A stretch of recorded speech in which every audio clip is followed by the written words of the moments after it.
Hola, bienvenidos a un nuevo video. Hoy tengo un invitado muy especial, ya lo están viendo aquí en pantalla, es el doctor Carlos Chávez, que es endodoncista certificado. Él se encuentra en Ciudad de México y también lo vas a encontrar en Instagram como DR Carlos Chávez. Bienvenido, doctor, ¿cómo estás?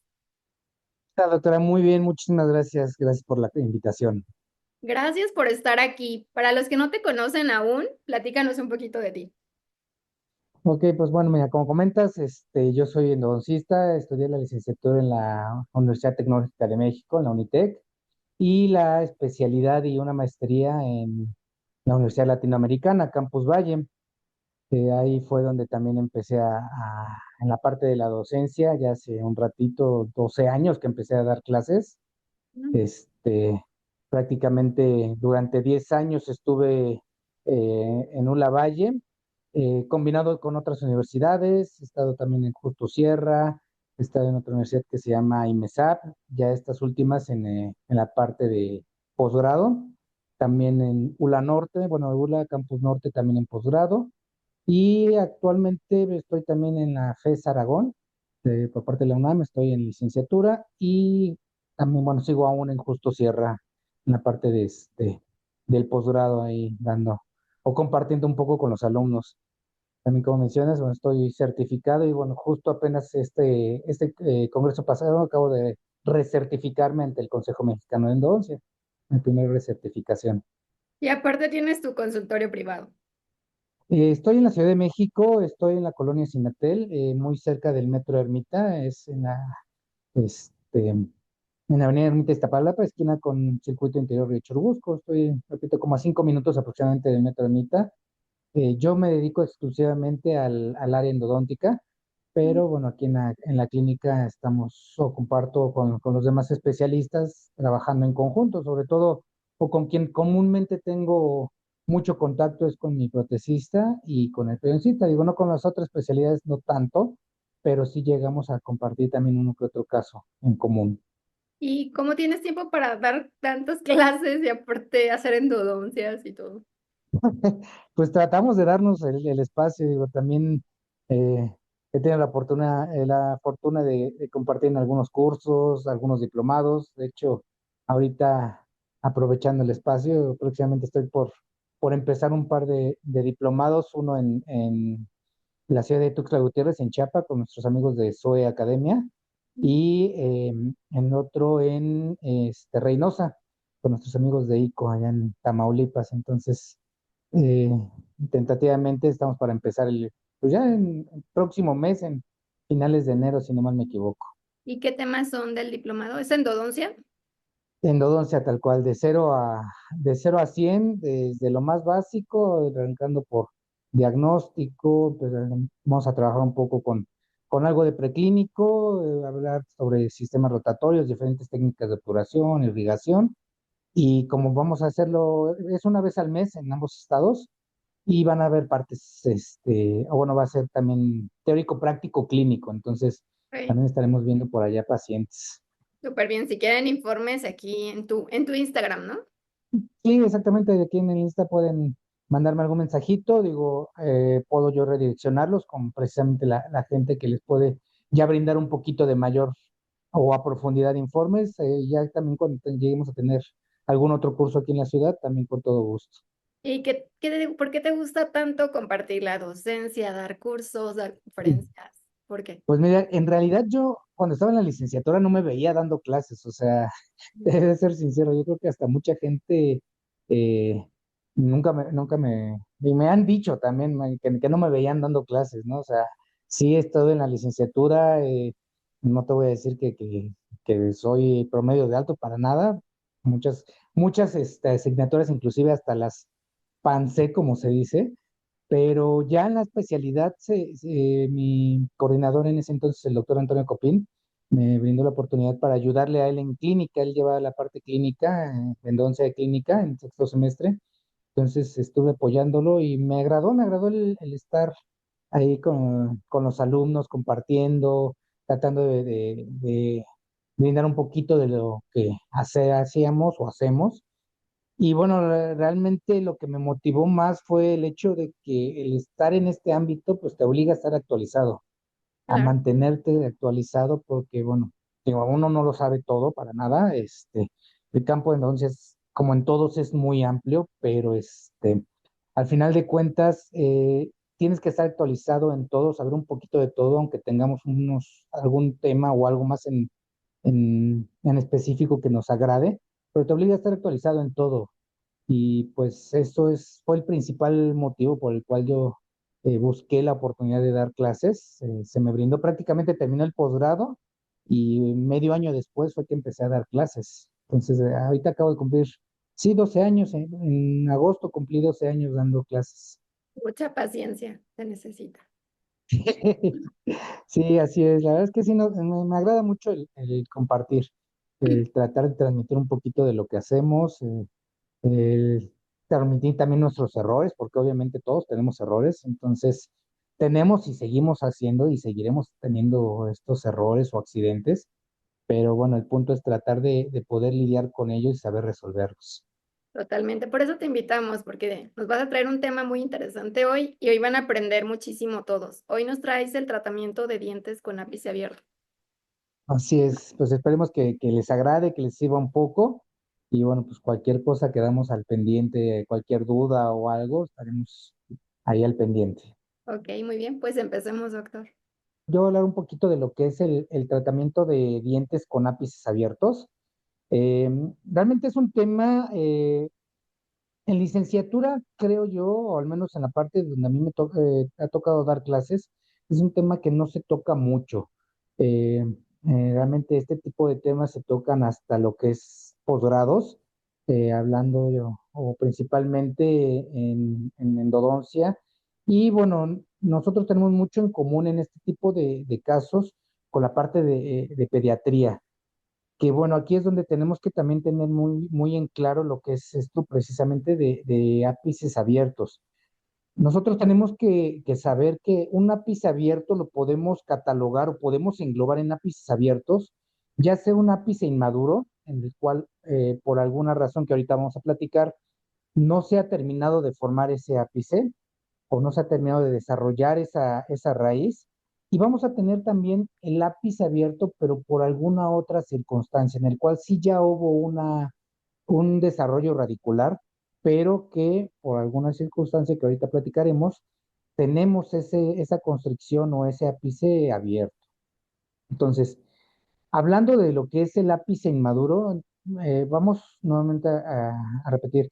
El ápice abierto va a englobar ápice inmaduro, o lo podemos clasificar como un ápice inmaduro, normalmente va a ser en pacientes jóvenes, y esto se va a dar principalmente por caries temprana. Recordando que lo que es nuestro tejido pulpar va a tener diferentes funciones, una de ellas va a ser eh, bueno, defensiva, nutrición y sobre todo el crecimiento, nos va a ayudar al crecimiento y al desarrollo radicular, la formación radicular. ¿Por qué? Porque pues nuestros dientes después de erupcionados todavía no van a tener por completo ese desarrollo radicular.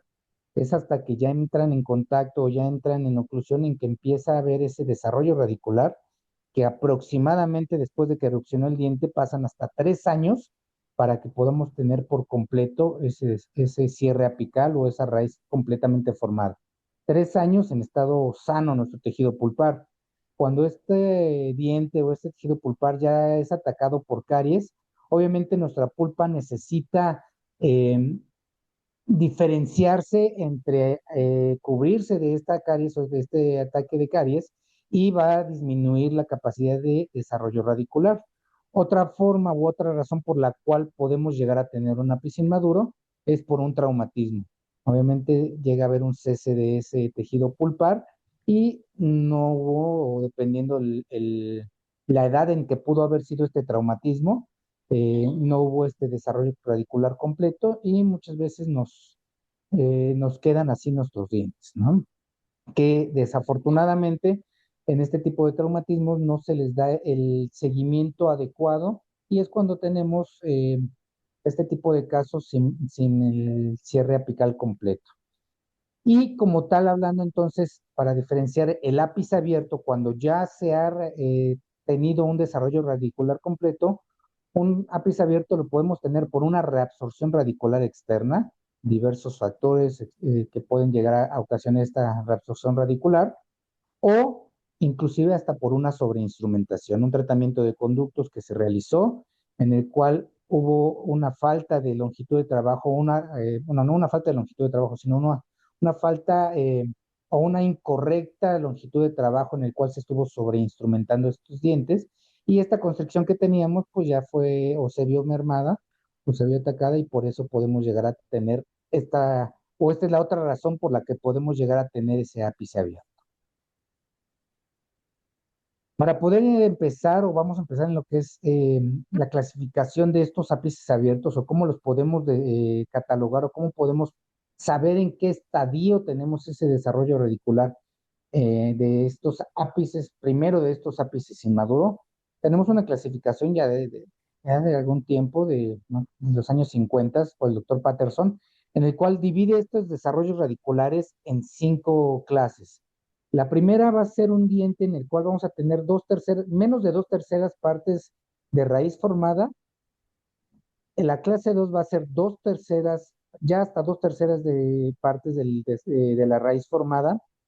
La clase 3 va a ser 3/4 partes de esta raíz ya formada y en el cual nuestra porción apical o nuestra luz apical va a ser prácticamente del mismo diámetro de nuestro conducto radicular.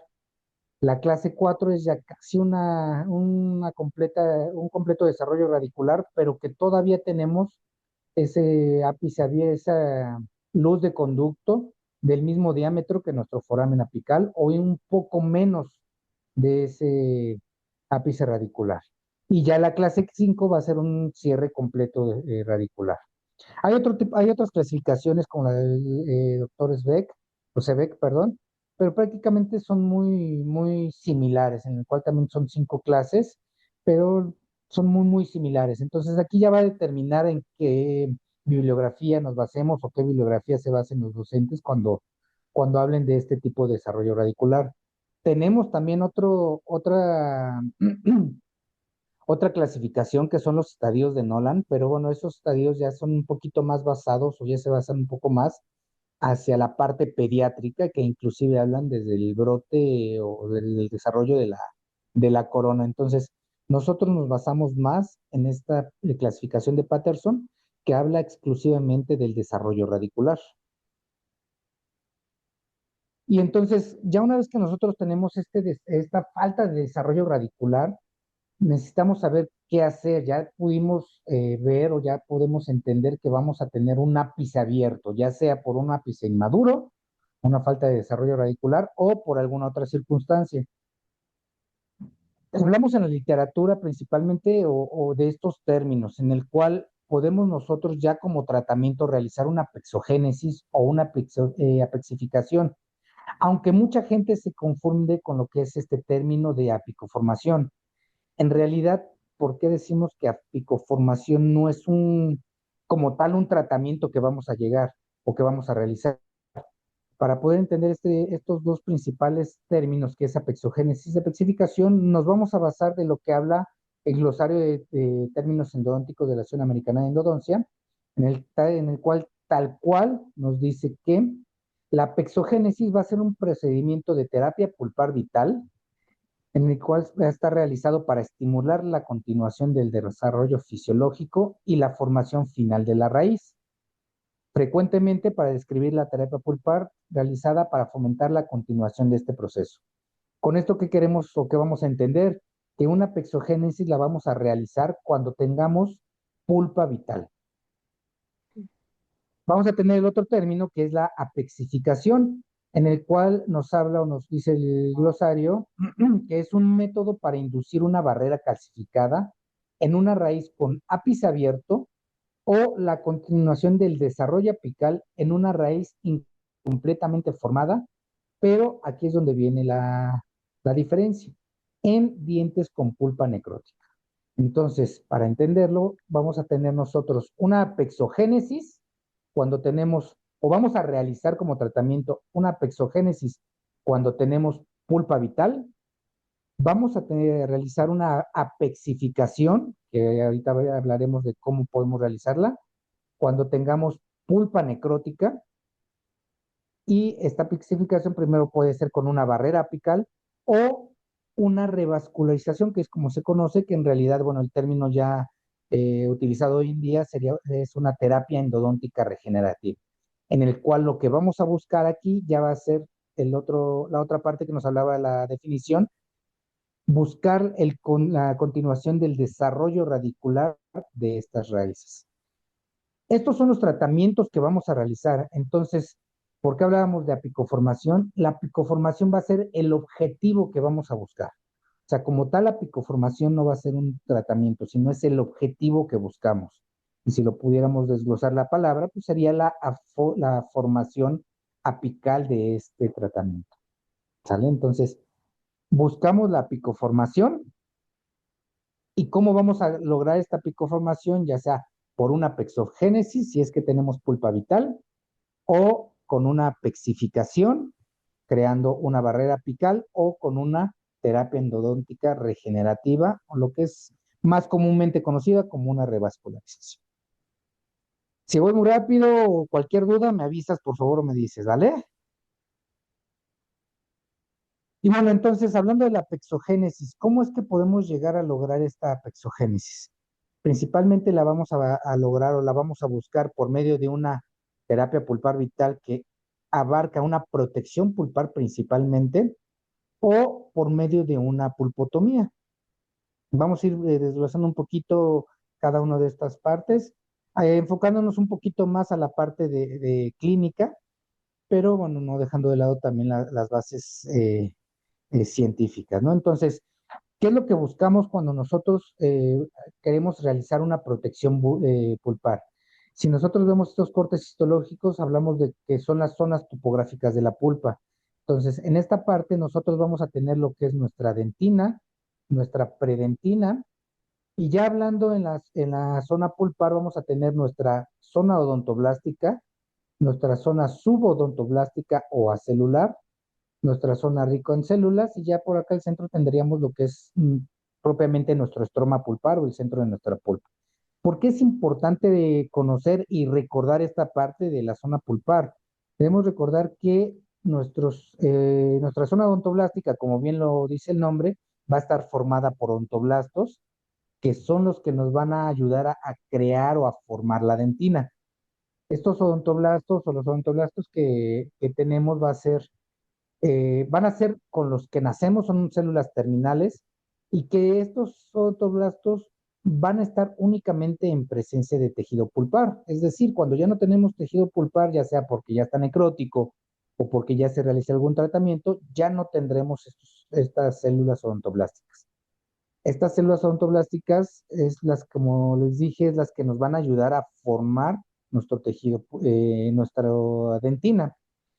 Entonces, tenemos que recordar esta parte de nuestros odontoblastos. ¿Por qué? Porque debemos de recordar o debemos de entrar un poquito a la parte de cómo es que se va formando esa dentina terciaria.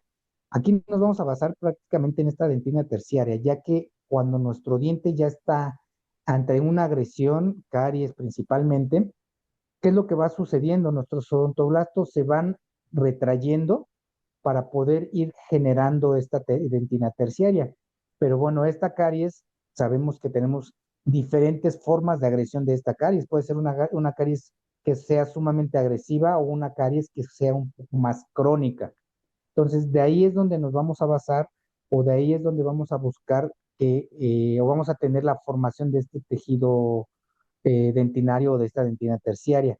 Si tenemos una caries que es muy agresiva, la dentina que se va a formar no va a ser de buena calidad y va a ser muy propensa a que esa dentina sea porosa y por ende nuestro tejido pulpar sufra más daños.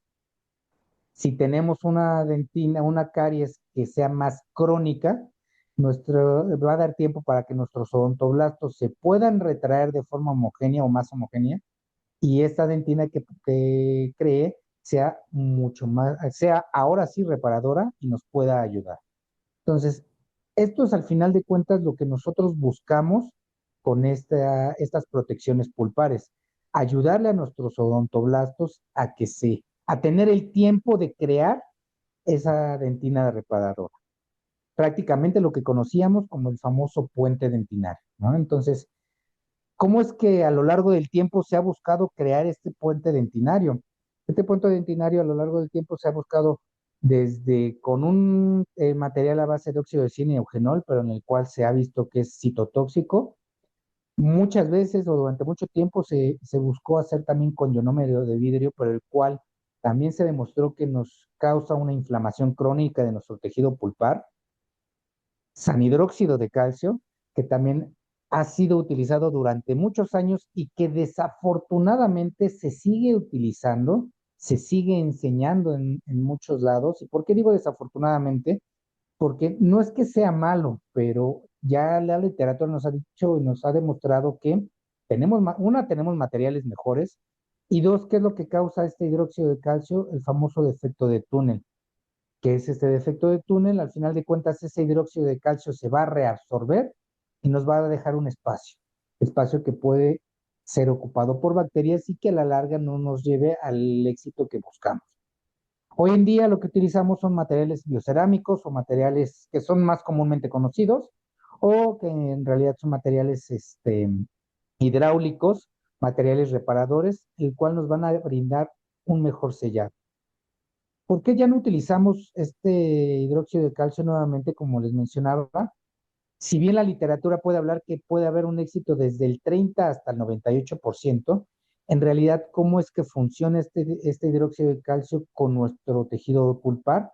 Va a haber una inflamación y va a haber una necrosis de este tejido pulpar adyacente, aproximadamente de 1.5 milímetros. O sea, colocamos nosotros nuestro recubrimiento de hidróxido de calcio y aproximadamente 1 milímetro o hasta milímetro y medio puede haber de necrosis del tejido pulpar. Cuando tenemos este hidróxido que después se va a deslavar o se va a reabsorber, vamos a tener todo este espacio que va a estar vacío y que puede llegar a ser ocupado por bacterias. Y que en realidad lo que se creía que el puente de dentina que se formaba por el hidróxido de calcio, pues en realidad ya se ha visto que no es así. En realidad este puente de dentina que se pudiera llegar a formar va a ser por el calcio que tenemos en la circulación de nuestro tejido pulpar. Pero si este tejido pulpar en esta zona ya no lo tendremos, obviamente este puente dentinario ya no se va a formar de la misma forma. Y es por eso que ya desde hace 30 años prácticamente tenemos ya un material que fue el que vino a revolucionar todo este tipo de tratamientos o de materiales, no nada más para nuestro recubrimiento pulpar, sino para otros sinfines de usos, que es el mineral trióxido agregado, perdón, el MTA, en el cual de los primeros artículos que nos habla Torabinehat, quien fue que creador prácticamente de este material, nos hablaba ya de utilizarlo o como un recubrimiento con MTA, y en el cual con el paso del tiempo de 3 años se ve una formación de este ápice radicular. Entonces, ¿por qué utilizar el MTA? Porque ahí sí vamos a tener puentes de dentina, el cual nos va a ayudar tanto nuestro material como nuestro tejido dental en menos tiempo y con mucho menor inflamación. Y otra de las características a grandes rasgos que nos ofrece el material es que va a tener un excelente sellado hermético. Entonces, como podemos ver en esta zona, tenemos aquí nuestro material de restaurador que es el MTA, y vemos cómo tenemos este material con excelente sellado y con este puente o este tejido que se forma alrededor de él. Entonces, es un material que nos brinda mejores resultados en menos tiempo y ya ampliamente documentado. Y bueno, entonces, ¿cómo es que vamos a realizar este tipo de tratamientos de recubrimientos pulpares? Yo en lo personal, el realizar un tratamiento de recubrimiento, sí necesitamos tener en mente varios factores. Obviamente el primero de ellos va a ser un diagnóstico pulpar. Como en todo, tenemos que basarnos en un excelente diagnóstico pulpar, realizar pruebas de sensibilidad previo a empezar con nuestro paciente, no nada más en esto. Yo siempre les digo a mis alumnos o con las personas que comparto el tema de diagnóstico, que desafortunadamente en la escuela, no sé contigo, pero al menos a mí, me enseñaron un diagnóstico pulpar hasta que llega endodoncia. En realidad, cuando estamos en operatoria, empezamos con operatoria, esas primeras cavidades, al menos que yo recuerde, nunca nos hablaron de realizar un diagnóstico previo del tejido pulpar y que, pues, por ejemplo, a mí me es muy común que me llaman o que me refieren pacientes para que le acaban de colocar una resina y el paciente ya tiene mucha sensibilidad o tiene mucho dolor. Y la resina tiene, no sé, una semana, 3 semanas, un mes. O peor aún, que le estuvieron trabajando y ni siquiera anestesia le pusieron porque nunca le dolió al paciente, le colocaron la restauración que gustes y al poco tiempo el paciente regresa con una inflamación, con mucho dolor. ¿Por qué? Pues porque lo más seguro es que esa pulpa ya estaba necrótica. Entonces, nunca nos enseñaron a hacer esa evaluación pulpar previa a tocar cualquier diente. Entonces, eso es algo que tenemos que tener muy en mente. Y es algo en lo que nos vamos a basar con estos casos. El realizar o el tener un, este, un caso ideal para hacer una protección pulpar realmente es muy difícil. ¿Por qué? Porque también necesitamos mucha cooperación de nuestros pacientes, el seguimiento que desafortunadamente luego no llegamos a tener. Entonces, primero necesitamos evaluar el tejido pulpar o nuestra pulpa mediante pruebas de sensibilidad y si nos arroja un diagnóstico de una pulpitis reversible todavía, pues bueno, podemos pensar en hacer este tipo de tratamientos, ¿no? ¿Qué es lo que vamos a realizar? Bueno, tenemos, por ejemplo, este caso en el cual, digo, este caso ya tiene muchos años, yo creo que debe tener no menos de unos 8 años, en el cual, digo, desafortunadamente no tengo el seguimiento, pero que podemos ver que tenía ya una restauración previa, en el cual a la hora de retirarla ya encontramos una comunicación.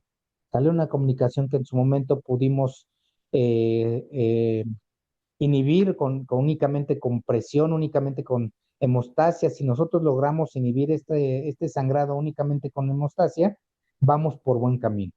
Tenemos ya aquí nuestras comunicaciones y en el cual se optó por hacer esos recubrimientos, platicándolo con el paciente, colocamos MTA, digo, ahí disculparán un poquito de lo sucio que me llegó a quedar, pero después de colocar nuestro MTA, idóneamente debemos de retirar o de quitar toda esta parte, únicamente colocar el MTA donde lo tenemos y sellarlo. En este caso se selló primero con ionómero de vidrio y después también coloqué, bueno, este es ionómero de vidrio de base o fotocurado, y ya después lo que es el vitremer o un ionómero de vidrio ya para reconstruir. Yo soy pésimo haciendo prótesis, soy pésimo haciendo anatomías, entonces yo siempre les digo a los pacientes y a los referidores, yo te lo dejo lo menos feo posible y ya después ya se encargan en sellarlo o en restaurarlo de forma adecuada, ¿no? Pero básicamente son este tipo de tratamientos los que podemos llegar a hacer, ¿no? O este otro caso en el cual sí tuvimos ya, bueno, este caso ya tiene un poquito de menos tiempo, en el cual es un paciente que llega con una restauración desajustada. Aquí cabe señalar que normalmente este tipo de tratamientos es más recomendable hacerlo en pacientes jóvenes, pero nuevamente aquí va a depender mucho de nuestros pacientes. Este paciente ya era un paciente adulto, en el cual el paciente adulto, estoy hablando, si no mal me equivoco, entre 38 y 43 años. Obviamente ya estamos hablando de que pues, ese diente ya podríamos decirle en una tercera edad, si sabemos que este molar sale a los 6 años, ya más de 30 años en boca, pero que a la hora de realizar nuestras pruebas de sensibilidad, el paciente inclusive nos respondió como si fuera una pulpa sana. No podemos hablar ya tajantemente de una pulpa sana. ¿Por qué? Porque pues, obviamente vemos que tenemos una restauración desajustada, teníamos pigmentación, un poquito de caries. Entonces, tajantemente no podemos decir que era una pulpa sana, sino ya lo diagnosticaríamos como una pulpitis reversible, aunque nunca presentó sintomatología. Y a la hora de retirar este tejido reblandecido, pues en realidad tenemos una comunicación muy pequeña. Entonces podemos ver aquí nuestro tejido pulpar. Se opta, platicándolo con el paciente, se opta por sellar. Aquí ya no ocupó MTA, lo que utilicé ya es Biosis Repair, que es, digamos, la siguiente generación de estos materiales selladores ¿Cuál es la principal diferencia? Bueno, aparte que el MTA es el papá de todos estos cementos, ¿no? La diferencia principal es la forma de manipulación, ¿no? Ya estos cementos reparadores que vienen en forma Purity ya vienen premezclados y que es mucho más fácil esa manipulación y que también por los componentes que tienen vamos a tener un fraguado mucho más rápido. Con el MTA teníamos, según fabricante, teníamos que esperar 4 horas de mínimo para un fraguado inicial. Esto nos conllevaba sí o sí a verlo en una siguiente cita. Y con estos materiales ya podemos tener un fraguado aproximadamente a los 12 minutos. Entonces, pues lo que se hace es precisamente colocar este material, esperar 12, 15 minutos de que empecemos a tener ese fraguado, verificamos que ya lo tengamos y sellamos esta parte para que en este caso, digo, aquí estaba justo de la mano con la protecista, ya ella se encarga de realizar toda la reconstrucción y así es como queda nuestro paciente.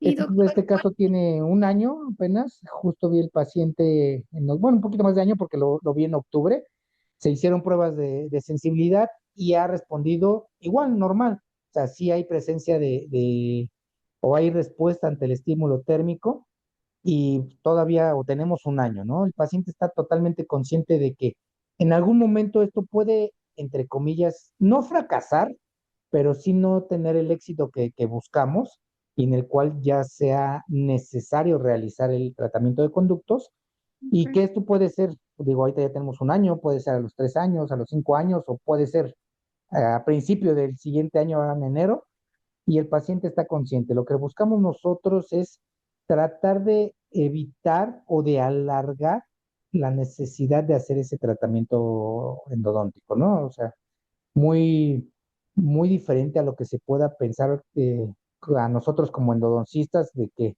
sí o sí queremos hacer endodoncia. Bien se dice que la mejor endodoncia es la que no hacemos, ¿no? Entonces, al menos a este diente ya le dimos, o a este tejido pulpar, ya le dimos una vida de un año y que podemos decir que vamos por buen camino. ¿cuánto tiempo esperas en lo que pones el recubrimiento pulpar, doctor, a ya decidir, ya voy a poner una restauración? Normalmente mínimo 30 días, Ok. 30 días en los cuales hablamos de que ya empieza a haber una desinflamación del tejido pulpar. ¿Por qué? Porque obviamente, aunque el paciente no tenga sintomatología, aquí sí o sí nuestro tejido pulpar está inflamado o va a estar inflamado, simple y sencillamente por la manipulación que hicimos, por la irritación que le hicimos con nuestras piezas, ¿no? Aunque tenemos mucha irrigación y demás, pero sí o sí nuestro tejido pulpar va a estar inflamado. Entonces, lo que se decide hacer es colocar el sellado, la protecista en este caso reconstruyó con fibras, hizo toda la reconstrucción, preparó y esperamos un mes.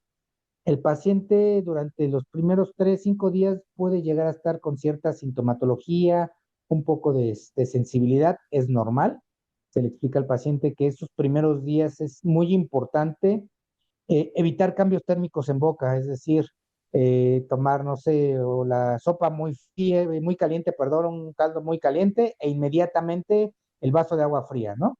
Esos cambios térmicos hay que evitarlos mínimos durante la primera semana para ayudar a la pulpa a desinflamar y ya posteriormente ya empezar a hacer una vida normal, entre comillas, porque también necesitamos ver cómo va a reaccionar el tejido pulpar. Si nuestro paciente empieza a tomar ya cosas frías, paulatinamente y al cabo de 2, 3 semanas ya no ha habido ninguna sintomatología, lo vemos, hacemos pruebas de sensibilidad al mes, reacciona normal, entonces ya ahora sí se procedió a tomar la impresión y mandar al laboratorio para la restauración. Entonces, después de un mes es lo que mínimo tenemos que esperar para pensar que podemos ir por buen camino. Esto no nos exime de que al mes y medio pueda tener alguna reacción, ¿no? Pero es menos probable que pueda llegar a suceder. Pero siempre decírselo al paciente, ¿verdad? Sí, eso el paciente siempre tiene que estar bien consciente. O sea, normalmente nosotros, o yo siempre manejo los peores pronósticos al paciente. ¿Qué quiere decir? Aquí, bueno, realmente el paciente está consciente de que tenía una restauración desajustada, que tenía caries y que digamos que es necesario hacer la endodoncia, pero que pudiéramos llegar a prolongar el evitar hacer esta endodoncia. ¿Cuánto tiempo? Pues X tiempo. puede ser 3 meses hasta años, Mm. pero pues si lo que podamos ganarle de tiempo es mejor, ¿no? Pero el paciente está consciente de que en algún momento esto va a ser necesario hacer la endodoncia. Entonces es muy importante eso, aclarárselo al paciente y sobre todo asentarlo en nuestra historia clínica y en nuestro consentimiento informado, ¿no? Para que al rato el paciente no diga, ah, no, es que nunca me dijeron, yo no sabía o qué sé yo. Está sentado, firmado por él y que bueno, pues al final de cuentas, mostrándole precisamente a nuestro paciente qué es lo que tiene, qué es lo que podemos hacer y o evitar, pues vamos a ir por buen camino, sobre todo con la comunicación con nuestros pacientes. Y bueno, como comento, en realidad yo tengo muy pocos casos de estos recubrimientos porque sí son muy puntuales los que llego a hacer. O sea, este caso es algo excepcional porque también es un paciente que a pesar de que, como se veía en la parte de atrás, tenía otra restauración que también nosotros realizamos, es un paciente que se cuida mucho, que tiene muy buena higiene, entonces son diversos factores que podemos sumar para poder hacer este tipo de procedimientos. En lo personal, yo no soy muy fanático, no soy muy creyente hasta cierto punto de hacer recubrimientos directos porque dependemos mucho del paciente, ¿no? Y que al final de cuentas en nuestro diagnóstico nosotros podemos hacer un diagnóstico clínico, pero bueno, ya se ha demostrado, el doctor Ricucci ha demostrado que el diagnóstico histológico muchas veces no va a ir de la mano con este diagnóstico clínico. Entonces, es ahí donde podemos llegar a tener un éxito no esperado. Entonces, por eso no soy tan fan de hacer este tipo de procedimientos. Ya cuando nosotros tenemos un tejido más contaminado, con mucho más, ya sea por caries o por algún traumatismo, el siguiente tratamiento que podemos hacer para llegar a una pexogénesis, que es el desarrollo de esta raíz, es una pulpotomía, en el cual, por ejemplo, este pacientito, que es el de la imagen previa, es un paciente, si no mal me equivoco, de 11 años, si no mal recuerdo, 11 12 años, en el cual tenía dolor, tenía ya dolor espontáneo, que es un signo característico de una pulpitis irreversible. Observamos muchísima caries en nuestro mucho tejido reblandecido en nuestra imagen. Entonces, en el cual, pues ya aquí sí o sí ya hay una contaminación de nuestro tejido pulpar. Entonces, es muy difícil pensar en únicamente hacer un recubrimiento. Y como podemos ver, pues tenemos una falta de desarrollo radicular. Entonces, aquí por eso también es importante reconocer en qué clase de Patterson están nuestros dientes. En este caso, por ejemplo, podemos pensar que es una clase 3 4 de la raíz distal y una clase 4 de la raíz mesial. ¿Por qué es importante reconocer estas raíces?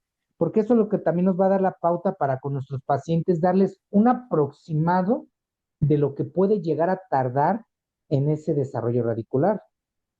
Nosotros podemos hablar de que puede tardar desde, por ejemplo, esta raíz mesial, 3, 4 o 5 meses hasta años. Por eso es importante también reconocer en qué clase de Patterson van a estar esas raíces. Y son tiempos aproximados. Los pacientes tienen que estar conscientes de que pocas palabras, se van a casar con nosotros en citas de seguimiento, citas de valoración. Desafortunadamente, como hablamos, pues, no todos los pacientes pueden llegar a cumplir. Aquí, obviamente, sí o sí, pues dependemos de los papás, ¿no? Porque son pacientes, pues, infantiles, pacientes pediátricos todavía. Es un paciente de 12 años, en el cual, pues, obviamente, dependemos sí o sí de los papás, ¿no?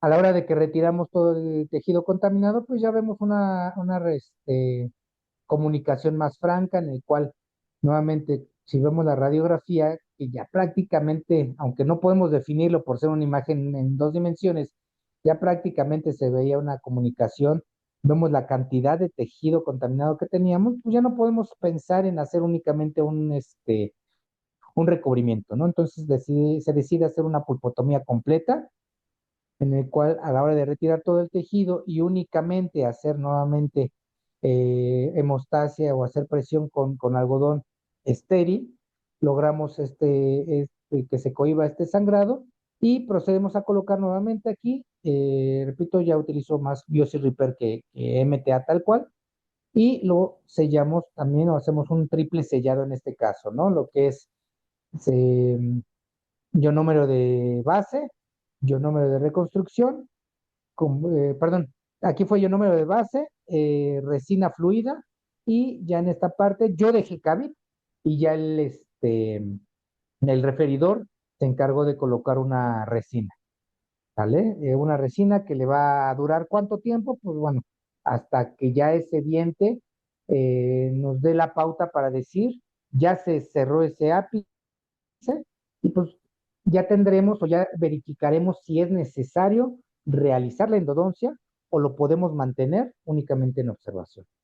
Este caso lo realicé en julio, no, en diciembre del año pasado, perdón. El pacientito lo vi a los 8 meses, lo vi en julio, y podemos ver que ya empieza a ver este desarrollo apical, curiosamente un poco más de la raíz distal que de la raíz mesial. Aquí todavía alcanzamos a ver un poquito de apertura probable, pero pues vemos cómo nuestro tratamiento ha ido funcionando. Tenemos un desarrollo casi completo de nuestras raíces, ¿no? Entonces, son tratamientos que funcionan completamente, ¿no?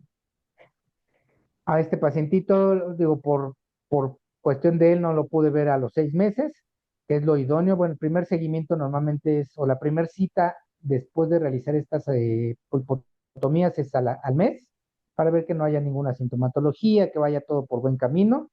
Después a los 3 meses, a los 6, que normalmente entre el mes 1 y el mes 3 casi no vamos a encontrar cambios radiográficos, pero bueno, aquí el pacientito se nos perdió hasta los 8 meses, que fue que lo pudimos localizar y ya va a verlo. Idóneamente le dije, bueno, pues nos vemos en diciembre, esperemos que por estas fechas lo pueda ver, para tener como tal el control al año y ver ¿Cuál es cómo ujú. va desarrollándose esa raíz.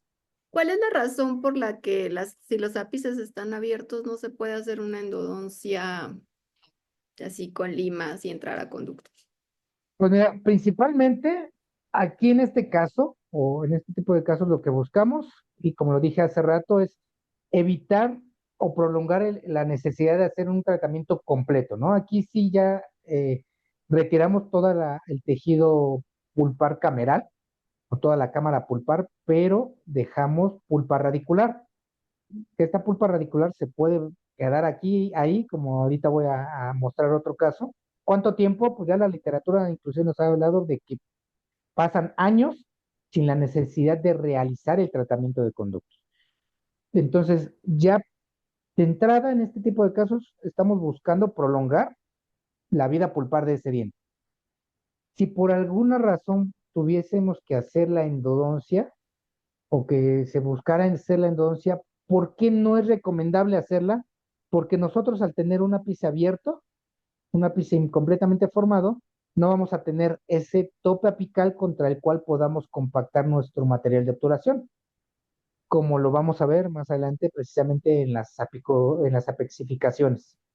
Casos que nos llegan que precisamente pues no hubo ese tope e intentaron hacer un tratamiento, y pues que obviamente no se logra tener un, un ajuste apical de nuestro material ahí, de nuestro material obturador. Entonces, podemos pensar en obturar a lo mejor con materiales o con cementos hidráulicos, hoy en día biocerámicos, que son muy ampliamente utilizados. No soy partidario pero que lo utiliza muchísima gente, pero pues, obviamente ese material pues puede llegar a fluir y puede llegar a quedarse por fuera de la raíz. Entonces, esa es la razón por la cual no debemos ante estos casos hacer un tratamiento convencional. Ese, digamos, sería normalmente la segunda razón. La primera, pues, sería el prolongar la vida pulpar de esos dientes, ¿no? Y por último, este último caso en el cual es el que afortunadamente he tenido mayor seguimiento, es una pacientita que yo empecé a ver a los 8 años. Igual este caso, si no mal me equivoco, lo vi o lo empecé a hacer por ahí del 2014, creo. No, 2015, 10, no, 2016, porque ya tenía este sensor, 2016 aproximadamente. Nuevamente es una pacientita ya con dolor espontáneo. Tenemos caries por surco en el cual vemos que tampoco hay un cierre apical completo, ¿no? Un desarrollo, falta un desarrollo radicular completo, ápices abiertos, está aproximadamente igual en una clase 3 de Patterson, una clase 4 de Patterson. La pacientita en ese momento tenía 8 años, si no me equivoco. Se opta también por hacer una pulpotomía completa. En este caso sí todavía lo hice con MTA.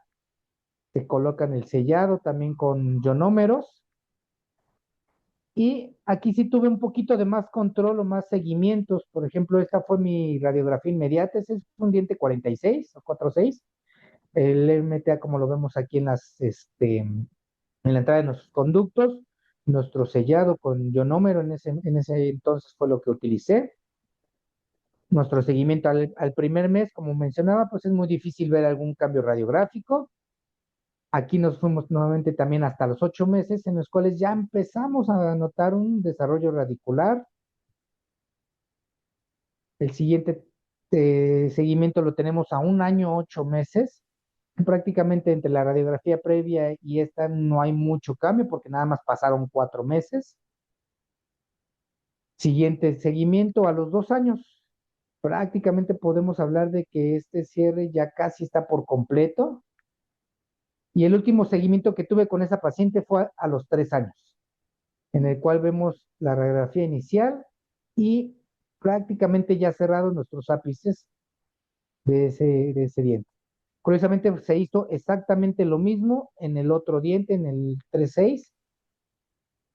Y, bueno, ahorita voy a mostrar el otro. Y tuve la oportunidad de volver a ver a esta pacientita a los 8 años. Cabe destacar algo muy importante. Cuando nosotros realizamos perdón, pulpotomías completas, prácticamente nuestros pacientes, aunque nosotros hagamos unas pruebas de sensibilidad, la mayoría de las veces va a ser una prueba a una respuesta negativa. ¿Por qué? Porque obviamente cuando hacemos las pruebas de sensibilidad, pues lo estamos haciendo en la corona, en el cual pues ya no tenemos tejido pulpar y no va a haber esa penetración de nuestro estímulo. Entonces, no es común que tengamos una respuesta positiva ante el frío. Lo que nos da la pauta para decir que vamos por buen camino, pues es toda la zona periapical, ¿no? Y que nuestros pacientes están totalmente asintomáticos. Entonces, repito, la pacientita se perdió y la pude encontrar nuevamente hasta los 8 años. Entonces podemos ver que han pasado 8 años, paciente asintomática, sin necesidad de tener que hacer tratamiento de conductos. Y pues aquí ya no estamos alargando 1, 2, 3 años a que hubo un cierre apical, sino ya alargamos la vida de ese diente 8 años, ¿no? Podemos ver a lo mejor una inflamación o un espacio de nuestro ligamento periodontal inflamado, pero porque esta pacientita ya empezaba en tratamiento de ortodoncia, entonces a eso se puede deber a que radiográficamente vemos este espacio. Y curiosamente pude recuperar a esta pacientita o la tuve que volver a ver después de 8 años, porque como les comentaba, en el otro diente, en el 36, hicimos exactamente lo mismo. Esta fue mi última radiografía a los 3 años, pero la pacientita, como les dije, se perdió y cuando volvieron a contactarme fue porque teníamos que hacer un retratamiento de este diente. Le hicieron la endodoncia en otro lado. ¿Por qué le hicieron la endodoncia? La pacientita nada más me dijo que le tomaron radiografía y le dijeron que tenían que hacerle la endodoncia para poder colocarle la corona, que le pudieran empezar a hacer el tratamiento de ortodoncia. Esta de endodoncia tenía 1 año. La paciente empezó con molestia, empezó con dolor y fue que por eso me contactaron y bueno, ya a la hora que vemos la radiografía, pues digo, desafortunadamente vemos que ya es una endodoncia corta y que tenemos lesión aquí en la raíz mesial, ¿no? Entonces se hizo el retratamiento y bueno, esto fue hace como 4 o 5 meses, entonces todavía no tenemos seguimiento de ver cómo va esta pacientita, ¿no? Pero entonces, eso es a lo que me refiero con nuestros seguimientos de nuestros pacientes, ¿no? Cómo inclusive aunque es en la misma boca de nuestro paciente, en un lado le tuvieron que hacer, desconocemos en realidad la razón por la cual se la tuvieron que hacer, pero que desafortunadamente al no tener a lo mejor una completa desinfección, pues tuvo esta lesión, esta contaminación. Y que bueno, si lo sumamos, aquí no pongo la radiografía de aleta de mordida, que es la que en realidad necesitamos para ver el sellado de nuestras restauraciones, pero que inclusive aquí podemos ver ya desde esta radiografía una falta de sellado del mismo, ¿no? Entonces, sí en la aleta de mordida se ve cómo está desajustada esta corona y que pues probablemente por ahí fue la razón por la cual se tuvo que, o se presentó esta contaminación, ¿no? Pero bueno, al menos del otro lado, ese diente sigue impecable a los 8 años, ¿no? Y bueno, eso es en la parte de apexogénesis. Hablando nuevamente, apexogénesis, o vamos a realizar una apexogénesis cuando tenemos tejido pulpar vital aún. Cuando tenemos un ápice abierto, pero ya tenemos una pulpa necrótica, aquí es precisamente cuando tengo miedo. ¿Por qué? Porque como platicaba a un inicio, desafortunadamente no nos hablan o no nos enseñan mucho de estos casos a nivel pregrado y que está a lo mejor hasta cierto punto todavía entre comillas, entre controversia, quién tiene que ver este tipo de pacientes, ¿no? Hablamos de que son pacientes pediátricos, porque son pacientes, por ejemplo, la pacientita previa que yo empecé a ver a los 8 años, la niña de hecho acaba de cumplir sus 15 años cuando la vi. Eh, yo la empecé a ver a los 8 años, ¿no? El otro pacientito, 11 o 12 años, no recuerdo, o sea, son realmente pacientes pediátricos. Entonces, ¿quién tendría que realizar este tratamiento? Odontopediatría, nosotros como endodoncistas, práctica general, o sea, ¿es viable que algún odontólogo de práctica general lo realice? Pues al final de cuentas sí, siempre y cuando pues tengamos los conocimientos, ¿no? O sea, lo tiene que realizar quien esté preparado para realizar estos casos, ¿no? Y al estar preparado, pues precisamente en base a estas educaciones continuas que vamos teniendo, ¿no? Entonces, ¿por qué tengo miedo? ¿Por qué hablo de que tengo miedo? Porque pues vamos a tener este tipo de pacientes en el cual nuevamente ápice abierto lo podemos tener por una reabsorción radicular, un ápice abierto por falta de desarrollo radicular que tiene necrosis o igual bueno, también en este caso fue una falta de desarrollo radicular, ¿no? Entonces, ¿por qué tenemos este tipo de miedo? Por esto que te mencionaba, ¿no? O sea, me preguntabas, ¿por qué no podemos hacer este tipo de endodoncias con ápices abiertos? Porque es muy difícil poder tener una constricción o tener un tope para poder, o contra el cual podamos compactar nuestro material de obturación.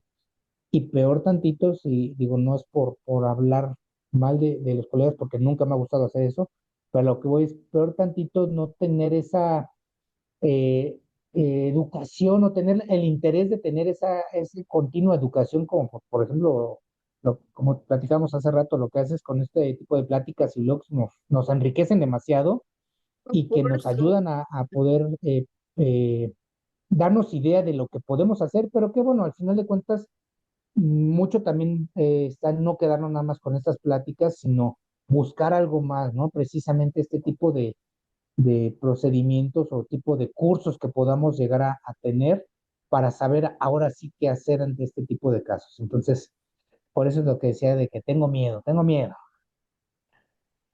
Para poder realizar este tipo de apexificaciones, principalmente, o en la historia nos hablaba de que lo podemos hacer o lo podíamos hacer por dos vías, ¿no? La primera vía era por hidróxido de calcio, utilizar hidróxido de calcio que normalmente, como dije, es anhidróxido de calcio porque nos ayuda para muchísimas cosas, pero que pues cada día va en más desuso, ¿no?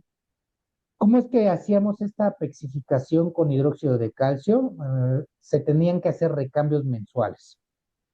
Se colocaba hidróxido de calcio en base al vehículo con el cual se mezclara este hidróxido de calcio químicamente puro. Se podían hacer recambios o se tenían que hacer recambios inclusive semanales o hasta mensuales. ¿A qué nos referimos con este vehículo? Cuando nosotros mezclamos el hidróxido de calcio puede ser con un vehículo acuoso, como puede ser suero, anestesia, hipoclorito, pero el cual después de 7 días, esas iones calcio ya no van a tener su efecto. Ya esa liberación de iones calcio ya va a estar completamente disuelto o ya no vamos a tener ninguna disolución de iones calcio. Podemos utilizar el hidróxido de calcio con un vehículo oleoso, que puede ser este, El principal es propilenglicol, en el cual este sí nos va a ayudar a que esta liberación sea más prolongada y podemos hacer este tipo de recambios hasta con un mes de diferencia, ¿no? Y la literatura habla de que esta apexificación o este cierre apical, o sí, cierre apical que se buscaba, dependiendo la literatura, hablan desde que puede ir desde un mes hasta 24 meses, pero que en realidad, pues es muy difícil que así sea en 24 meses. Y 24 meses que hablamos nuevamente de estar viendo como mínimo cada mes al paciente, haciendo estos recambios cada mes, en el cual obviamente cada mes corremos riesgo de que haya contaminación y que nuevamente en el Inter, pues nuestros pacientes se pierdan, se harten y ya no regresen, ¿no?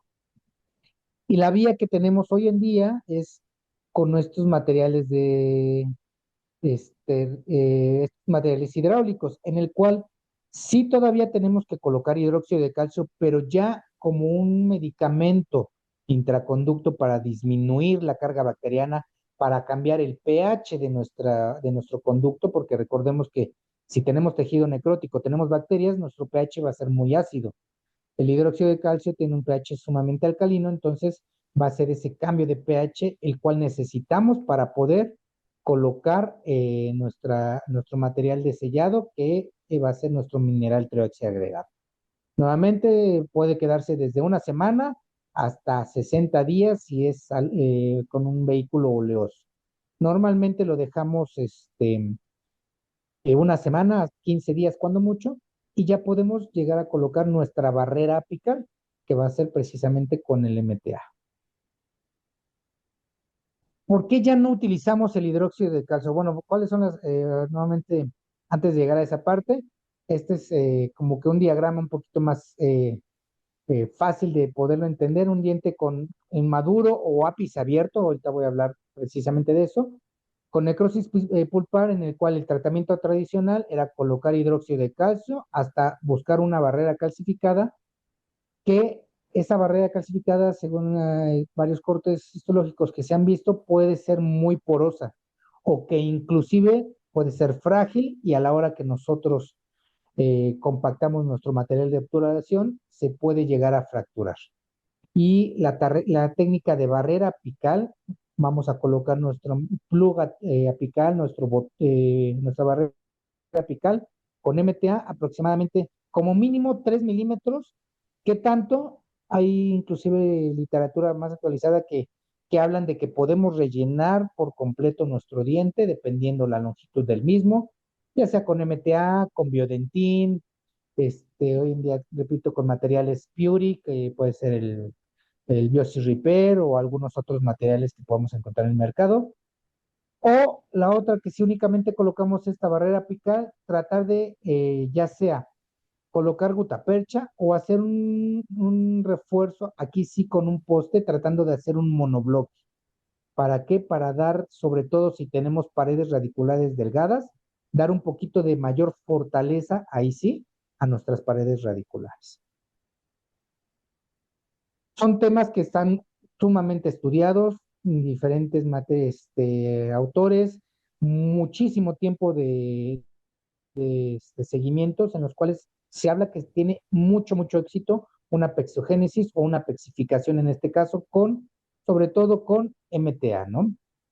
Sí se habla también de terapia con hidróxido de calcio, pero que, pues, por ejemplo, se obtiene en un 100% de los casos, pero la literatura también habla de por qué no utilizar este tipo de hidróxido de calcio. Hablamos que puede haber un cierre apical completo, pero con vías de comunicación, como vemos en esta caso. ¿Quién fueron los primeros en desarrollar o en los primeros de hablar en este tipo de terapia de apexificación con hidróxido de calcio? Fue Kaiser y Frank, pero vean desde qué año, ya prácticamente de 80 años de 60 años, perdón, de que se habló por primera vez de ese cierre apical con una barrera o que se buscaba buscar una barrera mineralizada en la cual en realidad no se sabía qué material teníamos o qué tejido se podía formar.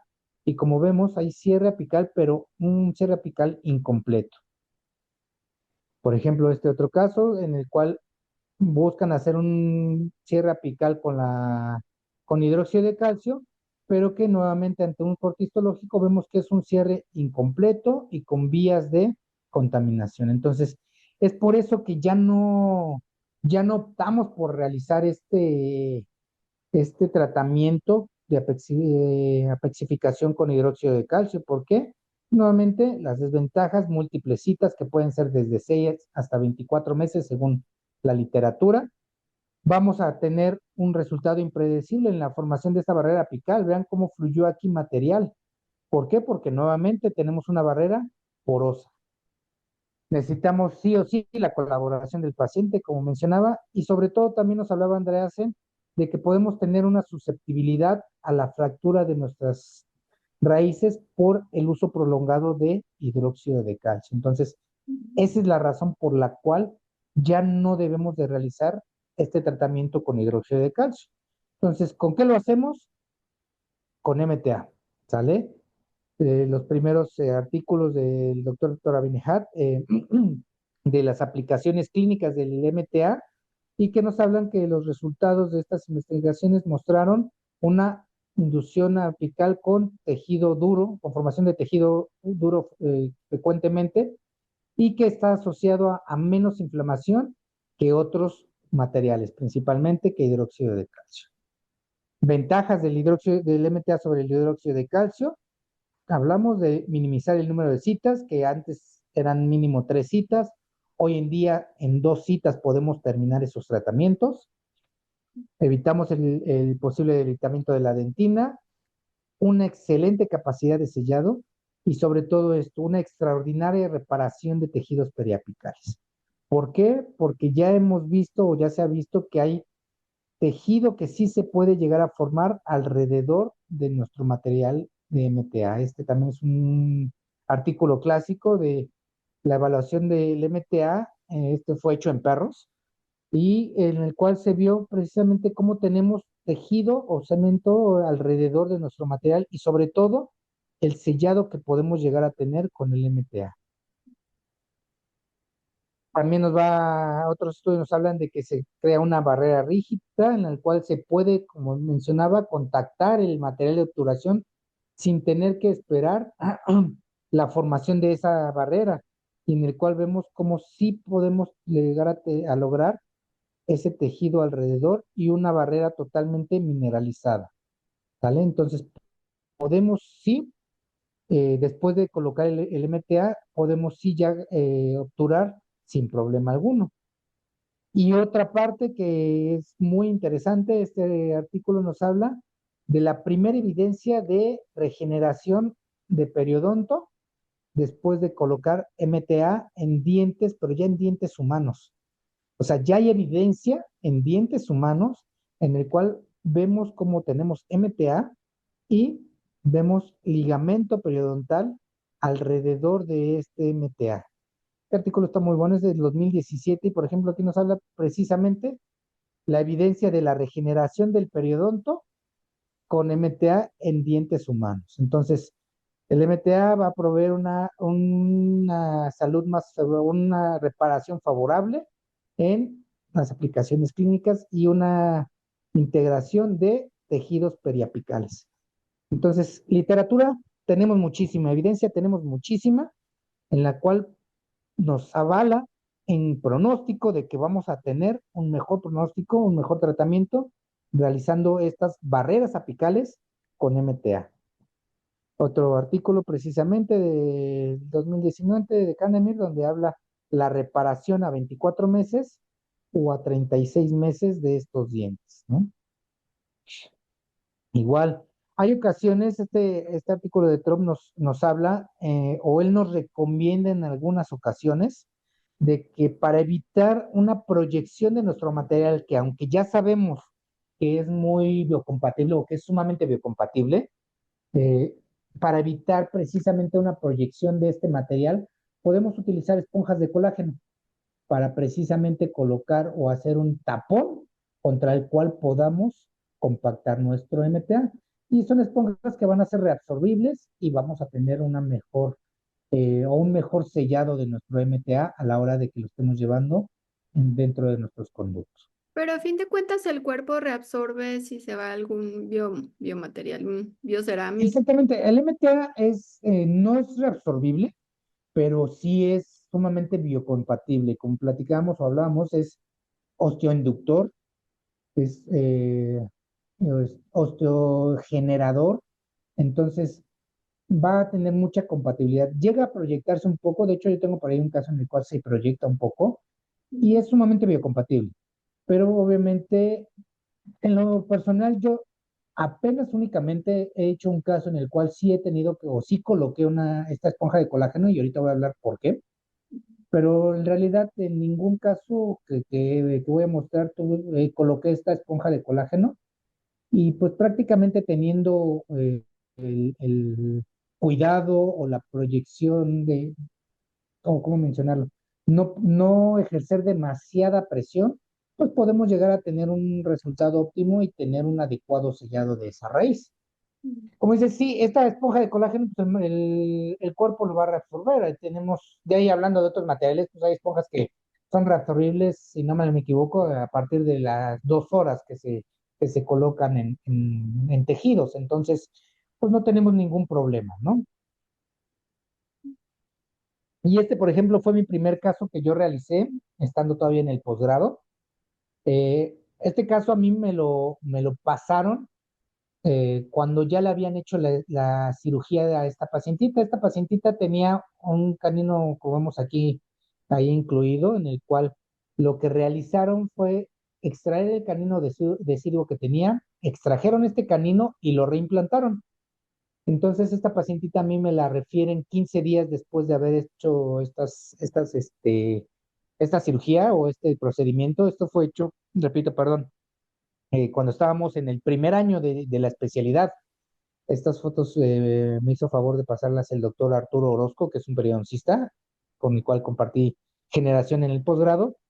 Entonces, pues digo, para tener todo el caso completo, me pasó las fotografías donde hacen la extrusión de este diente. Bueno, lo extraen quirúrgicamente, tenemos el nicho, lo reimplantaron, lo ferulizaron. La paciente traía brackets, obviamente con esos mismos brackets fue que lo ferulizaron, le colocaron hueso y así es como yo la recibo. Esta es mi radiografía inicial, ¿no?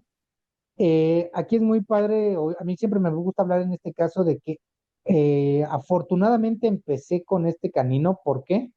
Nosotros cuando estamos en el posgrado, en nuestro segundo año de posgrado, hacemos como caso final, hacemos una ponencia en el auditorio ante todos los demás compañeros de posgrados y a invitados. Y este caso fue multidisciplinario con orto, perio y yo como endodoncista, ¿no? La ortodoncista ya estaba en su segundo año, o sea, este caso, para que ella pudiera presentar su caso final, le urgía que yo hiciera el canino. ¿Y por qué digo que afortunadamente hice ese canino? Porque, bueno, ahorita voy a hablar más adelante precisamente de estos dos dientes, que como podemos ver, también tenemos un ápice abierto, pero que si podemos ver, es un ápice unos ápices que estaban abiertos, pero por la reabsorción precisamente por ese canino, ¿no? Entonces, empezamos a hacer el canino, nuestra defensa inicial, obviamente ya un diente pues necrótico, tomamos longitud de trabajo, dejamos medicación intraconducto, aquí dejé medicación de hidróxido de calcio mezclado con suero fisiológico y con yodoformo, lo dejé durante 15 días y después coloqué mi tapón de MTA, si no me equivoco dejé como 6 milímetros de MTA.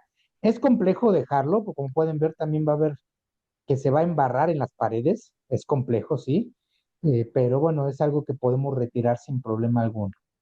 Y terminé el tratamiento. En este caso, la obturación la realicé con un cono hecho a la medida, en el cual junté varios conos por medio de calor y unas losetas de vidrio.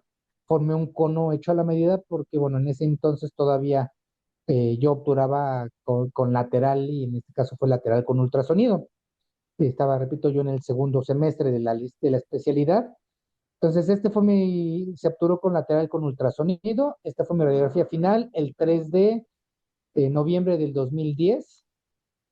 Y tuve seguimientos de esta pacientita a un mes, están al revés, perdón, pero es el 25 de noviembre del 2010, el 14 de febrero ya del 2011, y el último seguimiento que tuve, porque también yo ocupé este caso como seminario final, el último seguimiento que tuve fue prácticamente a un año y 2 meses, que fue el 23 perdón, menos de un año, 23 de septiembre del 2011.